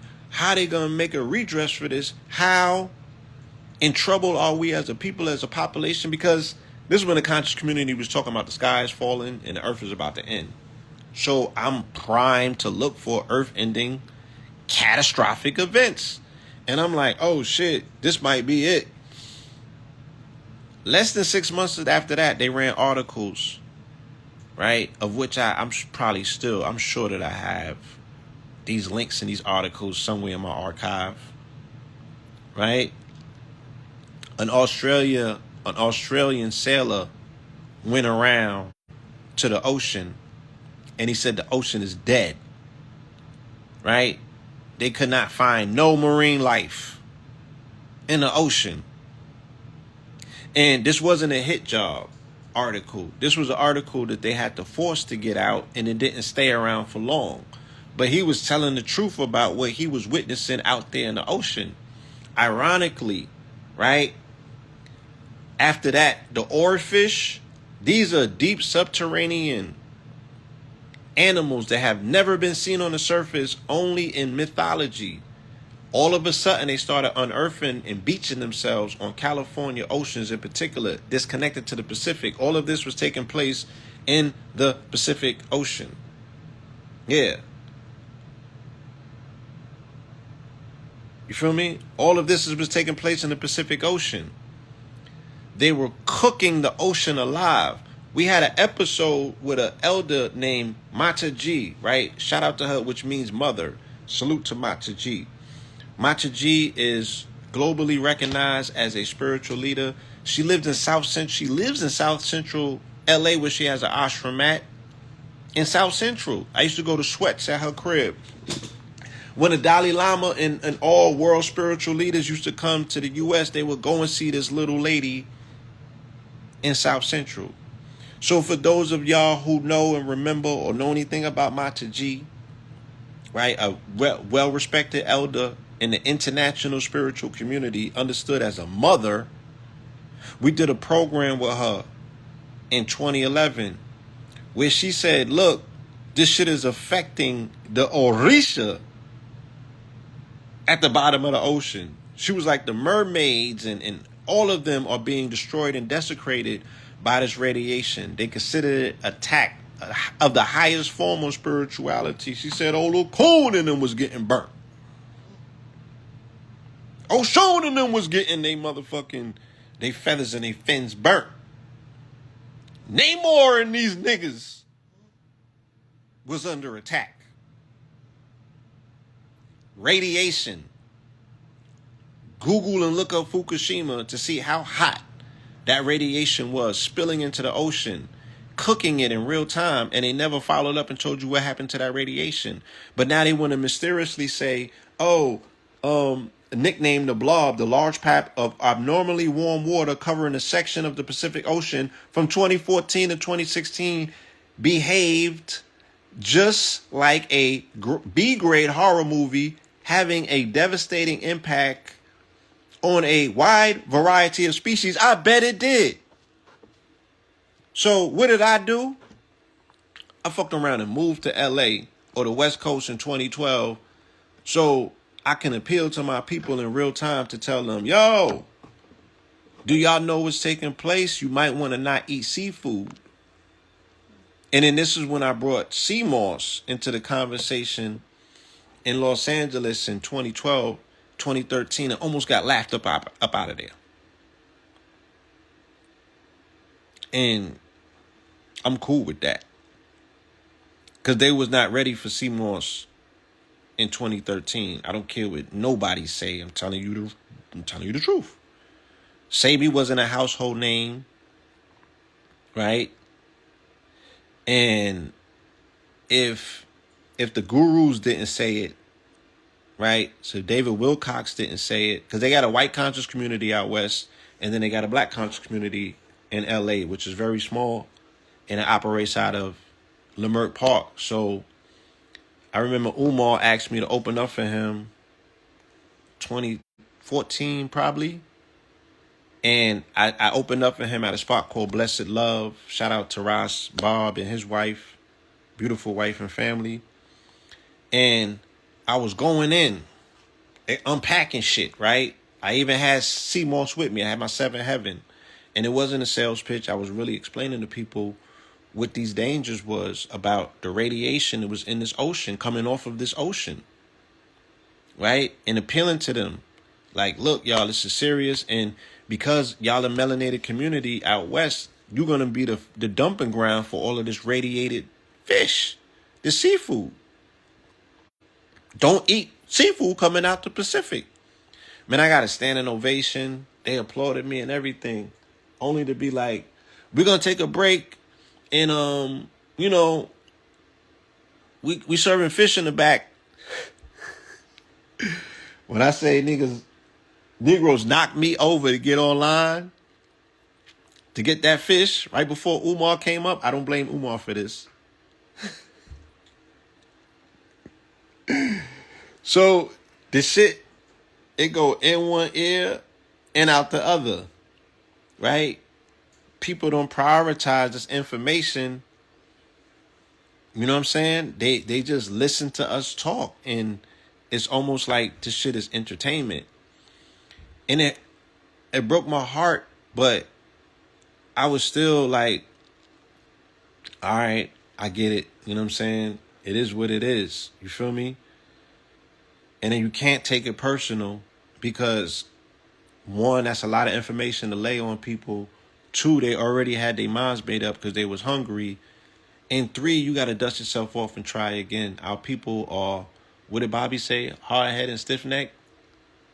So if you're not ready to do this for some years repetitively, this might not be, the thing for you.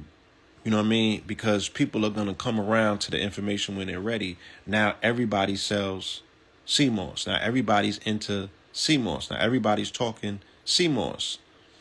For different reasons, I don't hear enough people pitching it about iodine. And this was the reason that I was like, look, iodine is found in its highest concentration in brown green algae family, of which CMOS belongs. The reason that the radiation is going to impact you negatively is melanated women in particular have thyroid issues, right? They have thyroid issues. So I started asking people in the audience and in the community, has cancer or thyroid been an increasing issue in this community? They all said yes. Right? So I'm like, well, the only food that I know that's going to help build up your thyroid with iodine is the CMOS. And they loved the CMOS. Everybody loves Seven Heaven. You feel me? But not enough to stop eating fish. And they was eating catfish and whiting. No judgment. I'm just like, that's the sea scavenger. The catfish, if the radiation is anywhere, nigga, the catfish is going to get it at the bottom of the sea. And you wonder why all of these goddamn fish markets in LA was selling shit at basement prices. And I'm just like, damn, y'all. We cannot continue to fall for the same tricks. Go to LA now and ask what the cancer rates are.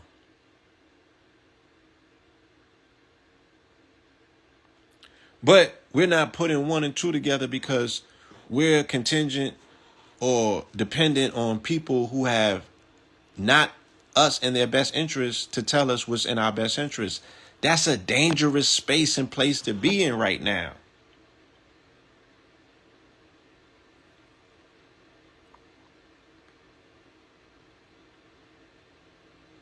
The blob caused insignificant shifts in the ecosystem at the time, right?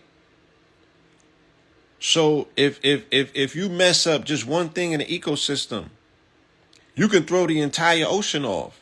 If you mess up planktons, you're going to throw the entire ocean off because all of it works as an ecosystem.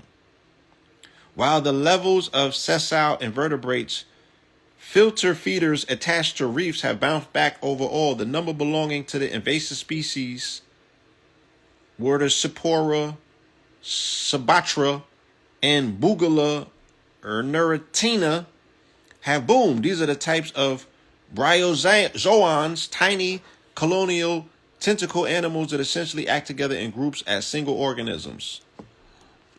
Right? So if they're able to destroy a substrata of the ocean, the microscopic food, they can offset the entire ocean. And that's what's been going on. So when they tell you that the ice caps is melting because of climate change, when they tell you all of that's bullshit. It's no climate change. It's Fukushima. It's radiation that's causing the ocean to change. And when you change the ocean, you change the climate, because I'm going to ask you, is there more water on the planet than land? Rashida, is there more water on this planet than there is land mass? I would think so. I would think so too. Right? So if something is affecting the planet, right? Because remember, when I went and saw this documentary on Netflix, and they was talking about the the unprecedented aggressive nature in storms and hurricanes, everything that's unprecedented in nature that's happening is coming off of the ocean right now. Everything. Even if you're looking at tornadoes, that's still dealing with them extracting atmospheric pressure, water out of the air. And the water from the air is coming from evaporating water, coming from, I would imagine, bodies of water.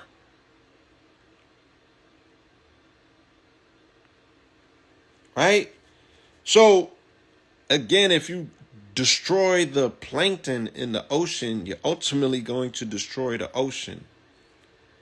Right? Why are all of these subterranean creatures washing up? You could just Google it. Google oarfish washing up. Google that. Google just deep sea creatures washing up, point blank, period.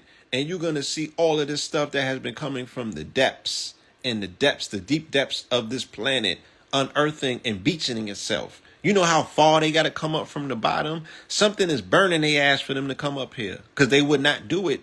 They don't even, these animals are not even retrofitted to see sunlight. Why are they coming up to the surface and beaching themselves? If this unknown blob that they call it,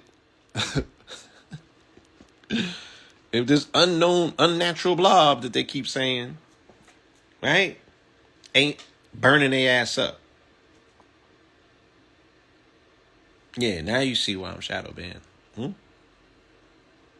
Somebody said, now I see why you shadow banned. What you're sharing has shifted the paradigm. Well, yeah, these are just the topics that they don't want discussed. Because, again, they don't want you asking any questions. You know what I'm saying? Even 2015, they'll show you that there was a new leak in Fukushima, because there's repetitive leaks. You feel me? Okay, granted, earth changes were definitely happening before Fukushima. And Fukushima has exasperated it. Right? It was the kicking over of the candle that creates the fire that ultimately burns down the house. But the termites was already eating the foundation. Okay?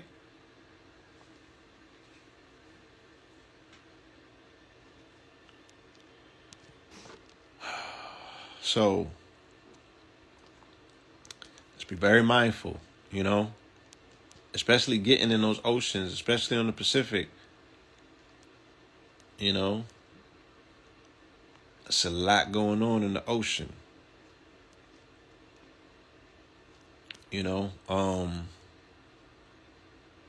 Hack number 1, we went through that.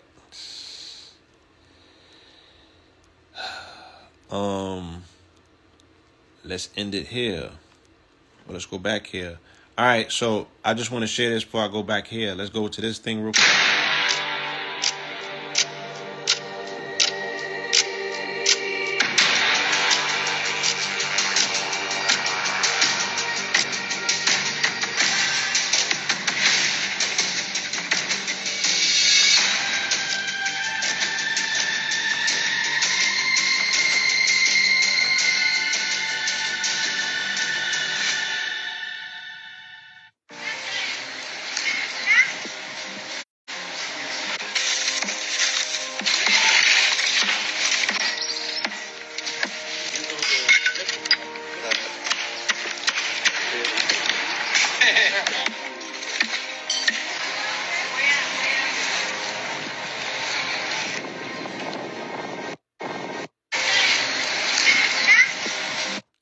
So let me approach this very cautiously, because they cut my live 4 times yesterday for showing that footage, right? I don't know if that's the footage that got my lives cut, but let me approach this a lot more cautiously. What you just observed was the cutting and the shaving of the heads of members of MS-13 in El Salvador. It almost mimics the scene that you see on the walls of Mayan temples as well as Comitian temples when they corral the prisoners and they get them ready for execution. Okay? What has happened in El Salvador is that the government, right, the president, the Bitcoin president is what they call him, he has declared war on the MS-13 in life and in death, right? So the scene that you saw, they were utilizing a prison population to desecrate the graves of these people, okay? They were utilizing prisoners to desecrate the graves of these people who were members of the MS-13 gang in time for the Day of the Dead, when their parents were coming down there to pay homage, okay, to their relatives. They like, look, we're going to disrespect and destroy them even in death. The institution of death has been destroyed and desecrated since 2020 in this country or on this landmass, because I make no separation between the Americas, because there is no known demarcation line that separates North, Central, and South America. There's no ocean that comes between us. And if we're sitting on a grid that operates like a motherboard, one place connects to another place, connects to another place, connects to another place, connects to another place. Right? Yes, like I said, they did that in Kemet, right? We'll show it again. It's almost the same thing. So if something has happened in the Americas, or what's called Wakan, the spirit of the Americas is called Wakan or Wakanda, right? And it permeates all throughout the Americas, not just through one region.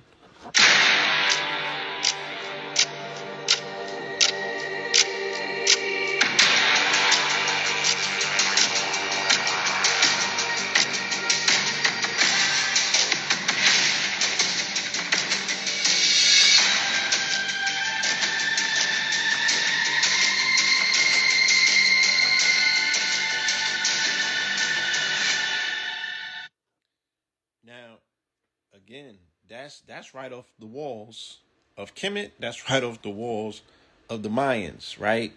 And I will say, in the Mayan culture, let me not, because somebody got very offended when I said it yesterday, and if I don't got the receipts, I'll backtrack it. In the Mayan culture, they were getting those people ready for blood sacrifices, okay? And people swore that that's not going on. It didn't go on Kemet, so I'll sanitize your reality and say, okay, let's just keep it over here then. Okay? They were getting them ready for sacrifice. In the Mayan culture, that's what they would be doing. Okay? What you just seen right now, once again, they're corralling up these particular gangs, and they're destroying them, and they're desecrating them even in death. He's riding on their spirits, right? So as all of this confusion and desecration is taking place to the sanctified institution of death, you know, we're seeing a repetitious increase in the amount of people who are being murdered in these regions, right? Some of them haphazardly, some of them are getting actually butchered, and some of their deaths are unknown. They don't know how these people are dying. They're just saying that they're dying, right? Case in point, the sister died in Mexico the other day, you know, and we kind of got a front row seat to see what happened, right? She got the life beat out of her. You feel me? But there's a bunch of other people that's dying out there that are, you know, that they don't have no resolve, no resolution. They don't have answers for a lot of other people that are showing up dead in these tourist places through the Americas, in particular in Mexico. You feel me?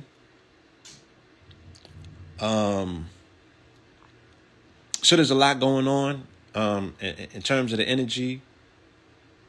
There's a lot that we have to be mindful of, once again, of the spiritual aspect of earthbound spirits, you know, spirits that did not make their crossover during the pandemic, C-19, you know, as well as the portals that have been opened very recently, you know, with these mass events that have been taking place And I will go on record to say, yes, Astral World was a mass ritual event that opened a very sizable portal that has not been closed.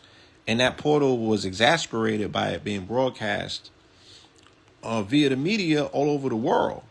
And everybody bore witness. They already caught the bodies and put them on the altar. They were already satisfied the spirit by catching the bodies.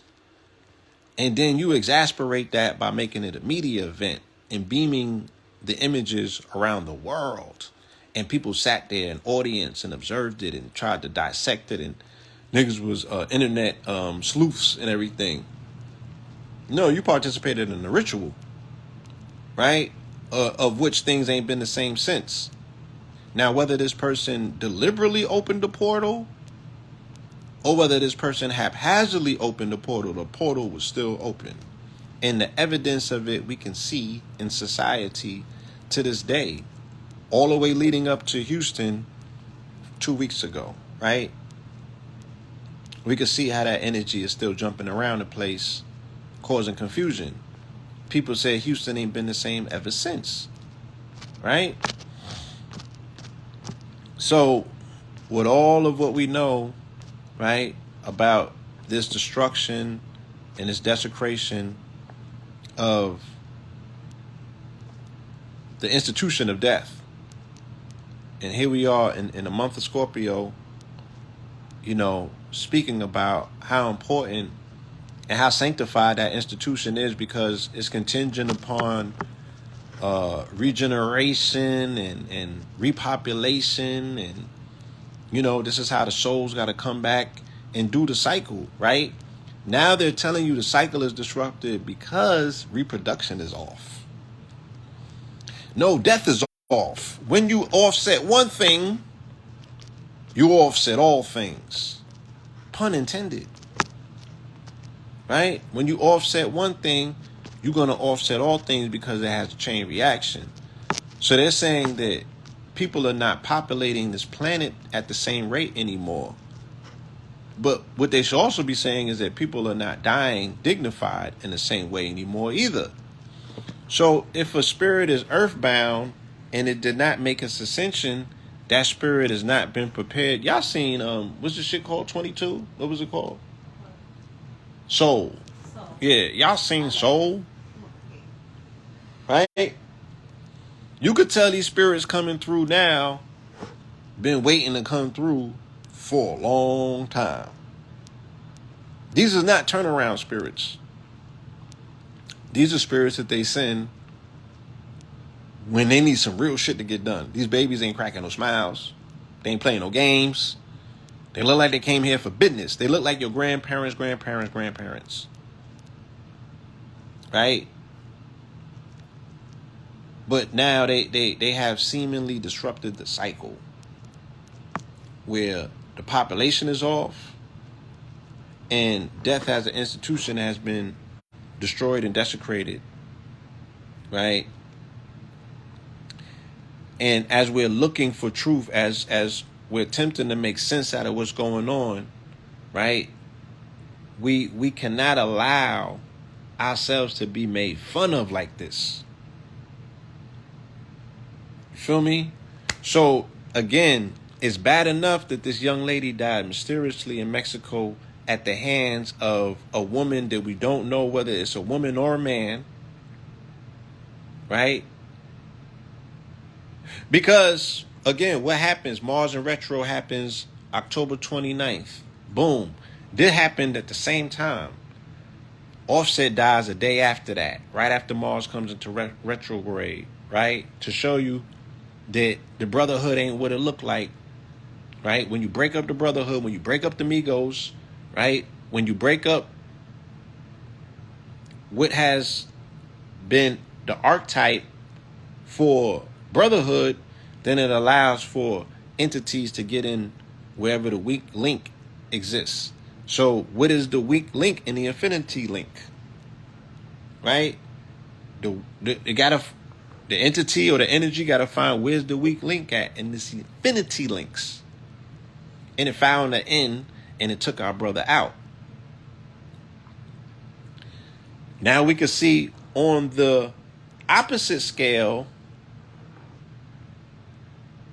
right? No, I didn't say Offset was dead. I said offset the energy, what led to Takeoff getting taken out. One decision can impact your brothers or your people all the way down the road just by one decision that you make.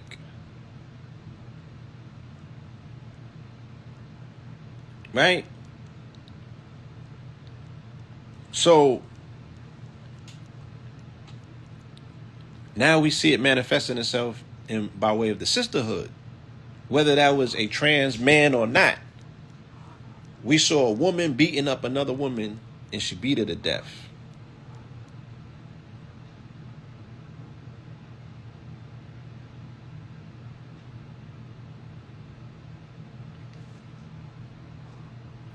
Look, let me explain something to y'all because you don't get it. Offset, dealing with his scorpionic energy, right? Or his snake in his pants, could not keep that snake in the pants, right? And he causes a separation or disruption of his group. He's the weak link, right? Because he cannot circumscribe his lower nature. The decisions that he makes with his phallus affects his brothers, which are his group, and it also affects his woman, which is his wife, the Libra, Cardi B, who was going apeshit crazy in Libra season. The same time that Kanye was going crazy in Libra season, she attacked every other female in the game. Why? Because she's going through some shit in her household, and she can't keep her man under wraps, and she's taking that energy out on the game, so it affects the whole fucking game. Then his decisions to side with the woman that he's not being honest and noble with creates a split in his group where his homies got to leave and side with the label, and their brotherhood breaks up. Whether he had sexual relations with his band members shorty or not, he made a decision about his group based on his relationship with his wife. Yo, y'all violated my woman. No, you violating your woman. Y'all don't like these contracts. Libra energy. I'm about to leave. Try to get his brothers to go with him. They say, nah, I'm sticking over here. They made their choice. Him not being with his brothers weakens the group and splits it in two. So now you got a faction of him by himself and these two by themselves, right? Negative forces are able to enter where the split takes place. Why? Because amigos, the definition itself means friends. It means brothers. Niggas who you will kill and die for. Who you gave up your connection and your protection to. Once you separated and split the bond, it allows negative forces to come in and niggas to show you how they really feel about you. So, Takeoff was a Gemini, dealing with brothers. Quavo was an Aries, dealing with Mars in retrograde. What had happened? He had an argument, Aries, and his cousin or his uncle or his nephew ends up getting shot in the head. Aries, shot. Aries, head. Aries, blood. Aries. The same time, few days after it, this young lady's getting beat in her head. Aries. Right? By somebody that she thought she was her friend. She was Capricorn. Right? Goat. Sacrifice. And all of this contingent, all of this energy is just, this is the time. This is when this is happening. Don't fight the breakdown. It's showing you brotherhood, sisterhood. Both of them shits. Conflict. We got to do better as a people. In our community, we went through something like that at the same time, dealing with the breakdown of sisterhoods, of people, right, not being honest with one another about how they feel about one another, and other people got to pay the price. It's the same shit that we're looking at. And these things are setting the template for how the energy is now moving. We're going to be in this energy until January. But yet we don't want to look at it for what it is.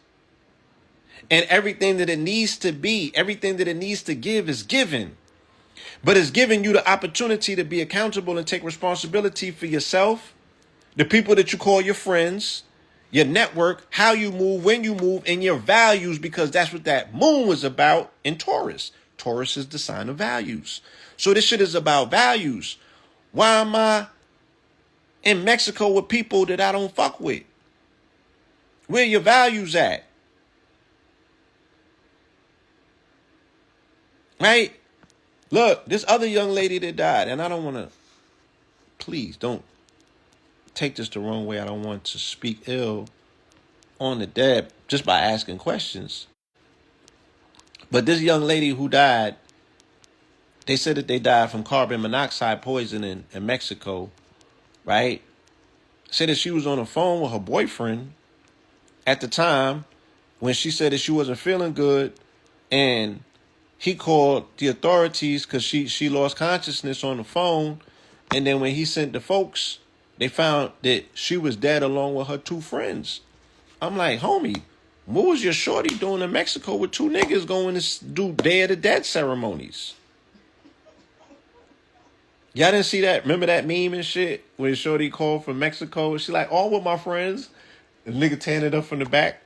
It's like, come on. Where the values at? You know what I'm saying? And I don't know the brevity, the fullness of the story. I'm just speaking to say, on the surface is what I'm looking at. To be like, yo, we got to do self-evaluation. Because we was just in front of these folks a few weeks ago talking about our values. Our lives matter and your lives don't. The nerve of you niggas. How you gonna tell some white folks their lives don't matter? And you out here cosplaying like you white folks. And you don't even want to be yourself. You value their existence so much that you want to be them, but then you're going to turn around and disrespect them and tell them that that their lives don't matter. They're going to be like, all right, let's start pulling this shit back. Let's start breaking down this shit and start taking this over here. And we're going to go holler at these Hispanics, these Latinxes that we created.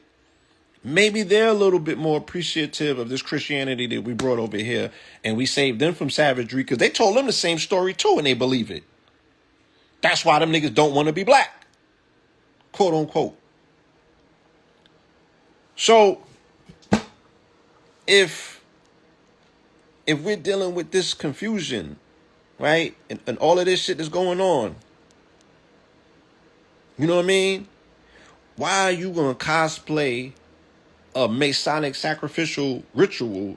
Again, your daughter's a Capricorn, which is the sign of sacrifice. It is the goat.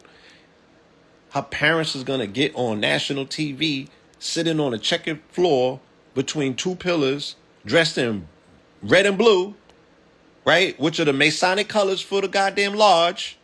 And he got a mask on, alluding to the fact that he's hiding something. And the nigga got all Adidas. You're not even on code. You're not even on code. And you're sitting in front of a melanated reporter who got on black and white as well.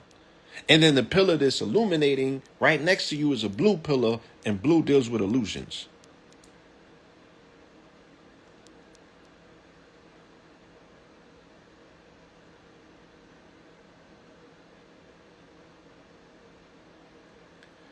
But once again, we supposed to be emotionally invested in these narratives and these stories. What's really going on? Because whatever's going on, this scene right here in Scorpio is showing me, nigga, that what you think's going on is not going on. That's all that says. All day is screaming it. And I can't ignore that.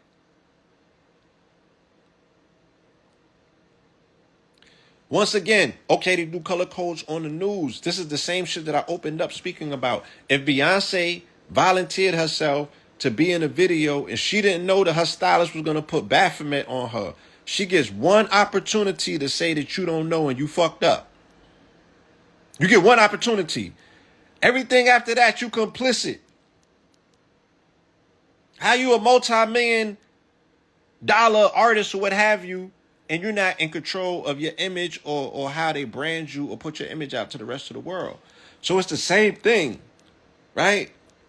Where did they go to TJ Maxx and buy the outfits for them? Did the news media say, oh, we need you to dress like this? Right? They pulled up on Pops and gave him a whole closet of Adidas gear and was like, nah, you're going to look better like this on camera talking about your dead daughter to the rest of the world. That's what you want me to believe?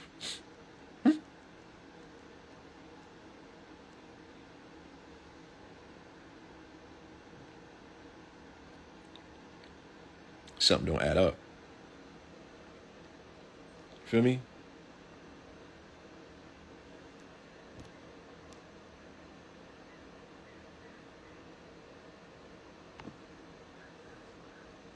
Nah, I'm again, this is not me, this is not minus this is not me being devoid of empathy. Right? I'm just saying, how do our people continuously volunteer themselves for this shit? When is enough enough?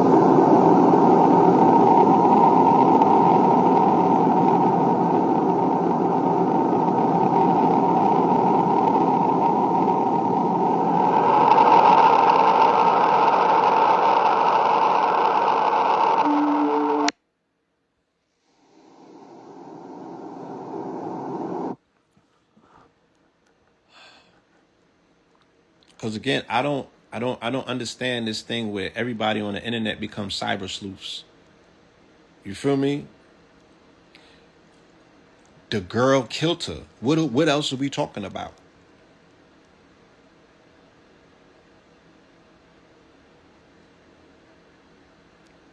The girl killed her. What's the need for the investigation?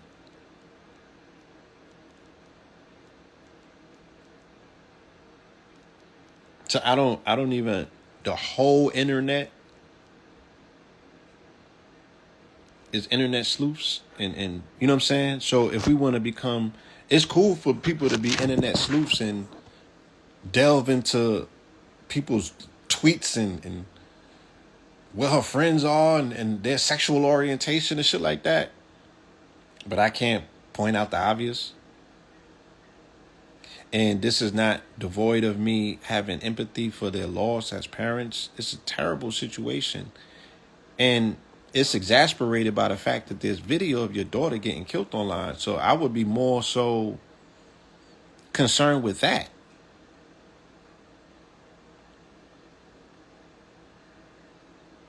What's going on in Mexico is that they don't motherfucking, like, this is bad for business. There are an economy that's dependent upon tourism, and they do not care. You ain't white, you ain't Catholic. They don't care.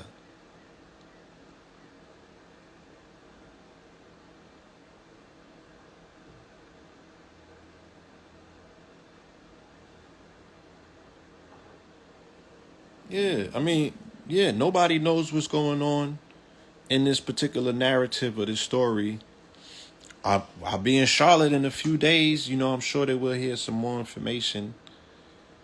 And my way of paying homage to this young lady and her life and her parents is to continue this conversation about you being very aware of who's in your circle, you know, and cutting your grass low enough that you can see the serpents. You feel me? We can only take signals from this to be like it's a learning lesson and a teaching moment. So our children and our loved ones don't end up in the same situation, because motherfuckers is getting laced and lined up like this every single day in our community, right? And these are the people who say that they love one another. This is not getting done to us by people who don't got access to us. This is getting done to us on all of the fake ass love, right?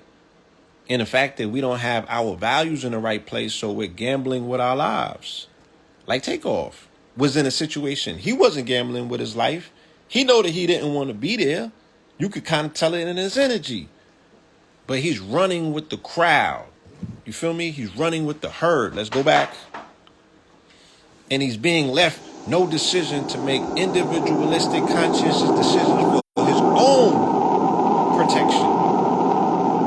Because I got to roll with my man, and this nigga's not listening to his intuition. You know what that makes me?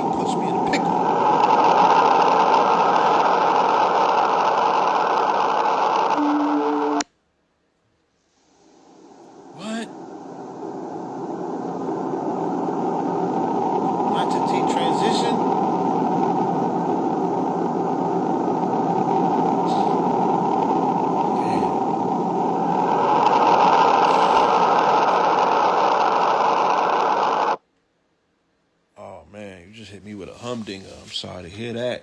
Like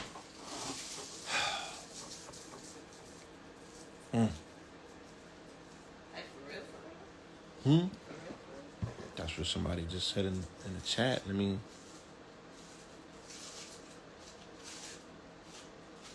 oh man. Tiger Light, I'm gonna hit you up. November 12th. Oh, just now? What? That was last Saturday.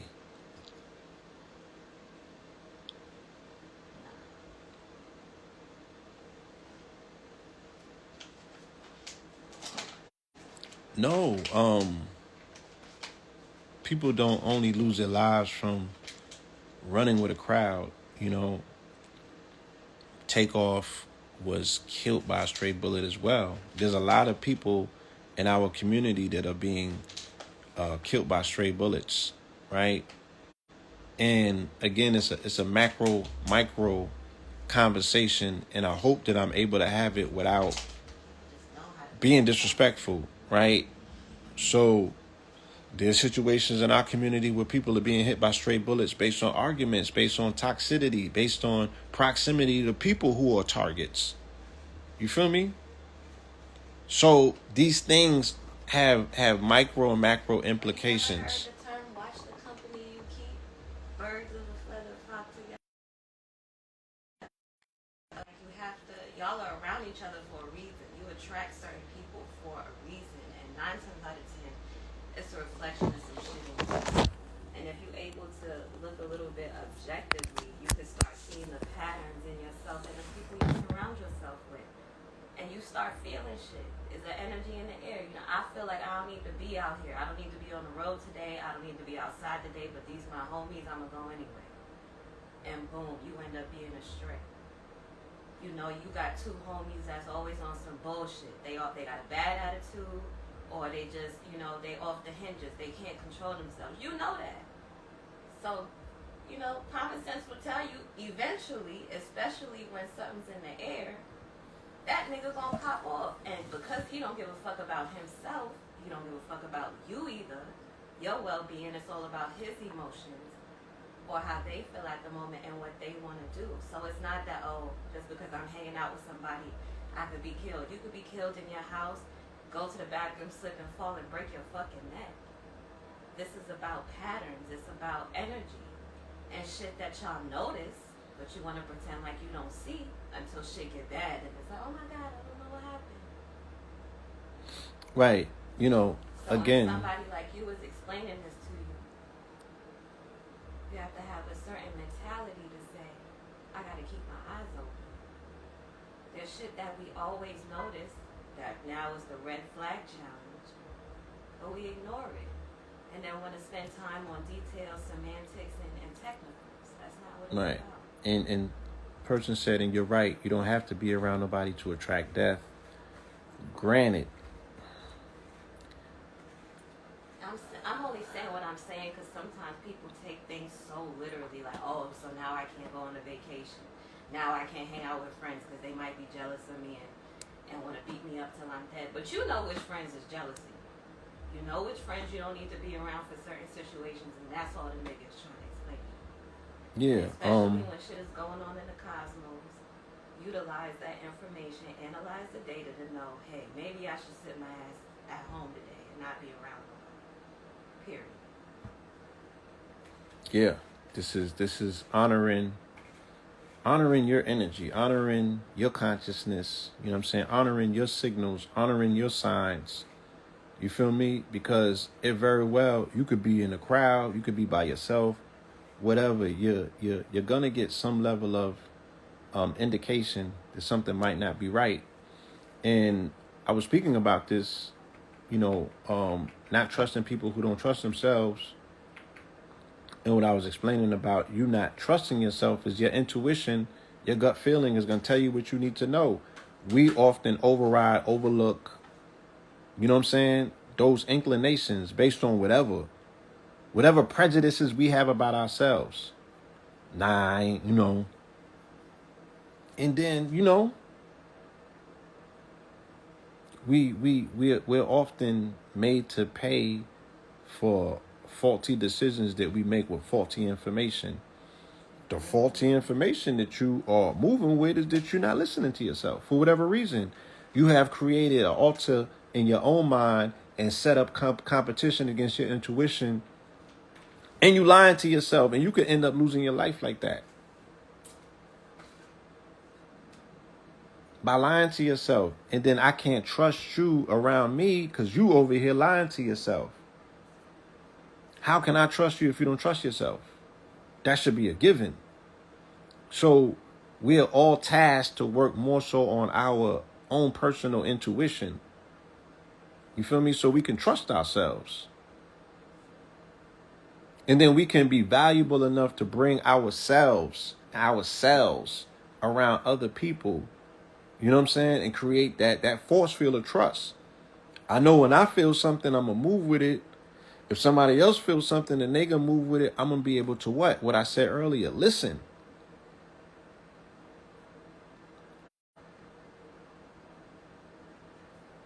You know, somebody dies in bad car crashes or freak accidents. And it's not always being around somebody's wrong energy. Somebody hit that car. More than likely, that accident involves somebody else.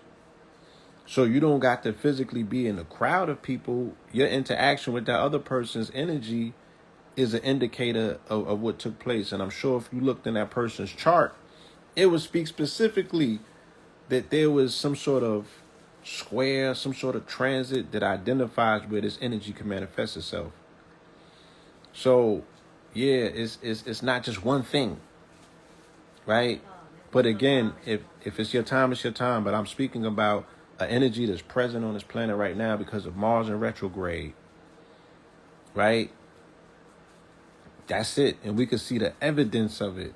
So to me, I'm saying that this is a teaching moment because I can't bring that young lady back. I'm not going to solve her murder. You know what I'm saying? And neither the same for Takeoff. But I can observe it to say what can possibly be the lesson that I walk away from. Because everybody else is just like, oh, he was too good to die, and he was a nice guy, and, you know, Q's mama said he was the dove. You feel me? But death don't discriminate either.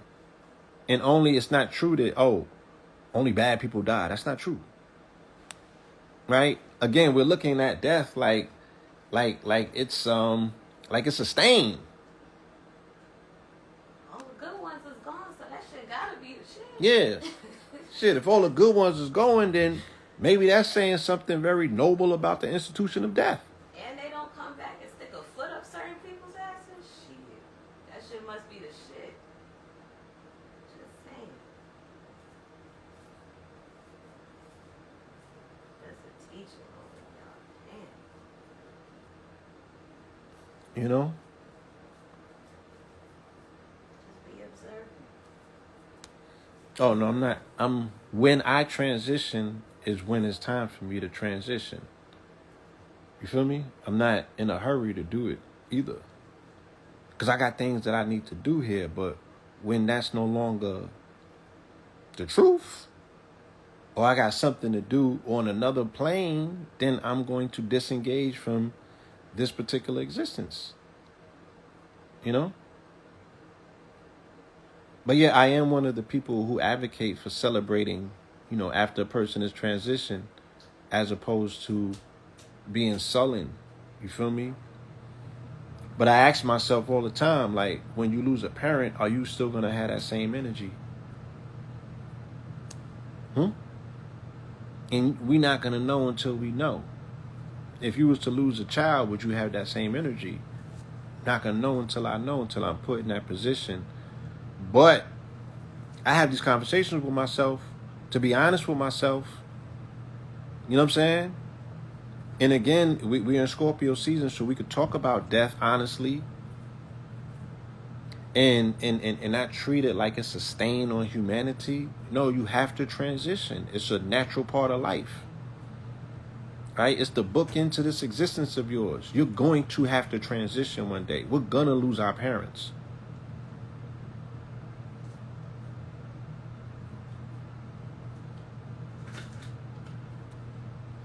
So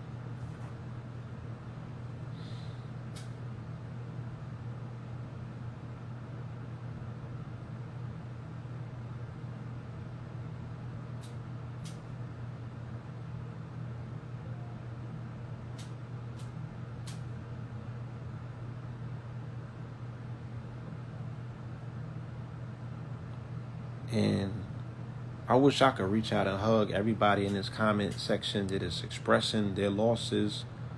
You know what I'm saying? And we've all found different ways to deal with loss, you know, and none of it is a given, you know, meaning that we're not going to respond to every loss the same way. And as people, we're not going to respond the same way to loss, period. You feel me? I just draw from things that's like inspirational enough that I can make, once again, sense out of the senseless. You know, so I could be like, I'm preparing myself.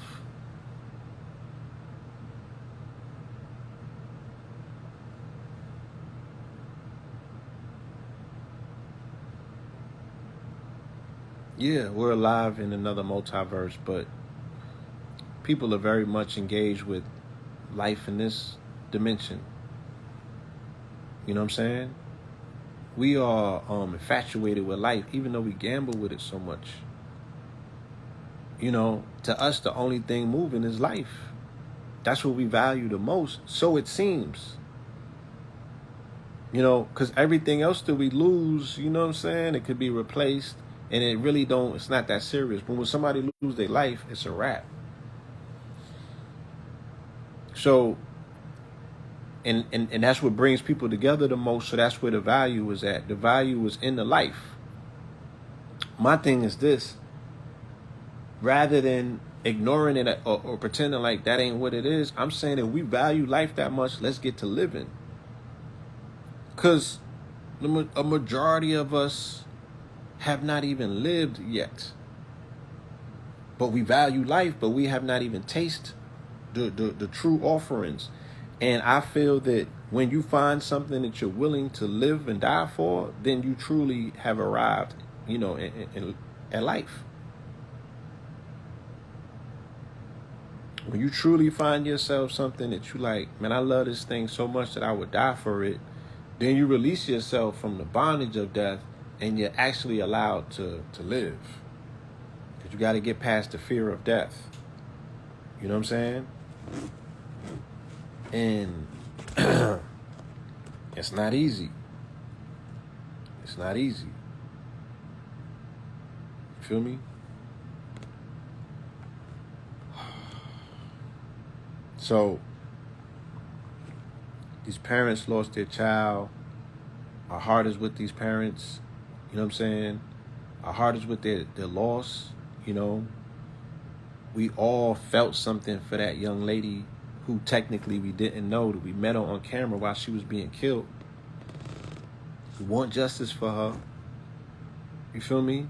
But we definitely want to be able to heed these lessons in life so we don't repeat them. Or else she died in vain. If we cannot extract life lessons out of this, she died in vain, because there's nothing else that you can possibly do, minus you being an internet sleuth and solving the case. Right? The universe is conspiring for our success, but it's helping walk us through some things that's pretty difficult, because we're fumbling and bumbling every opportunity given to us, because we're crossing our culture with a death culture. Right? We belong to a death culture, but we're people who value life so much and are so mortified about death. But we belong to a death culture. So we are a contradiction in terms. You know, if contradiction was a person, it would be us. Because we don't understand death. We're mortified by it, but we flirt with it so much. We make songs about it. We build a culture around it. Look, let me share this with y'all. Somebody immortalized my family in Harlem. Shout out to a muralist named Paul Dio. he had already put us on the wall. Now he put my mom up there too. And this is a true honor.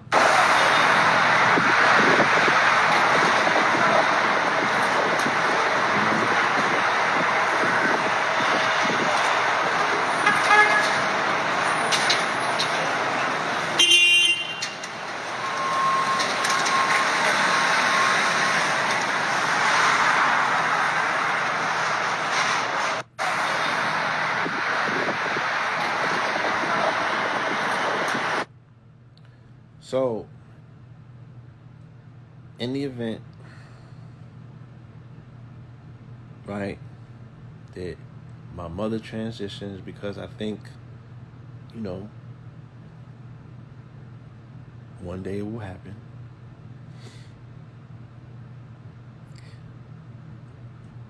I know that she's done enough in the short amount of time that she has been granted, you know what I'm saying? That she has created enough value and appreciation to be appreciated and valued for her contributions or her efforts to humanity, as being the very first person on the planet, from what I know, to cure HIV/AIDS. She deserves to be on that mural on that wall by herself. But she so happened to give birth to 3 children that also wanted to heal and follow in her footsteps and honor her legacy and carry the torch, you know what I'm saying? And really contribute to restoring, saving, aiding and assisting with life. And I'm a Scorpio. We all about death. But I also value life. I honor it. I cherish it. I respect it. You know what I'm saying? I can't get enough of it, right? But I'm not addicted to it to a degree where I know one day I'm gonna have to let it go, and I gotta move on. And I don't want to be earthbound, stuck here, attached to the illusion of living, of life, because the shit is illusionary. Even though I love it, I need it, I covet it, it's still illusions.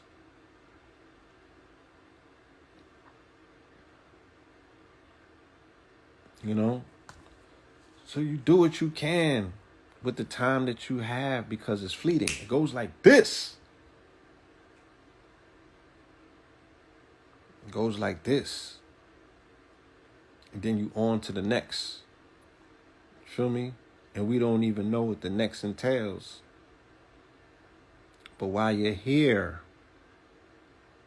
make the most of it while you're here. You feel me? Yeah, honor your mother and your father while they're here. I'm going to call my father after this, and just say I love you and I thank you and I appreciate you, and you know what I'm saying? It's not taking nothing away from me. I'm not less of a person. I'm actually greater when I do it. I feel amazing because you never know.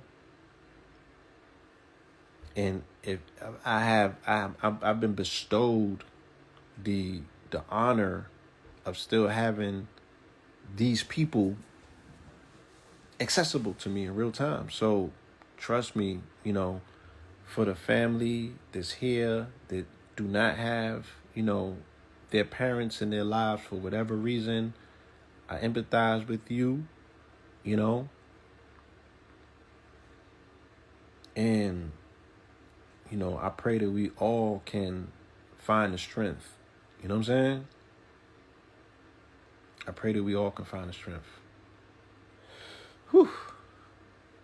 I'm going to have to let y'all go. I appreciate y'all. And yeah, like if your parent is still in your life, it don't take no more than about 10 minutes. Reach out to them, check up on them, tell them that you love and appreciate them. You know what I'm saying? And wherever that conversation ultimately goes to, it will, find out about they will. You know, is there anything that they need to be done during times of transitions or when they're no longer here? You feel me? Find out what their favorite food is, just in case you got to set an altar up. Don't tell them that you're setting the altar up.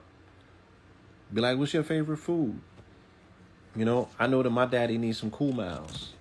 You know, the cool miles go on the altar with a cup of coffee. No sugar, all black. I already know these things. No, I'm lying. He needs milk. He needs milk in the coffee. Well, maybe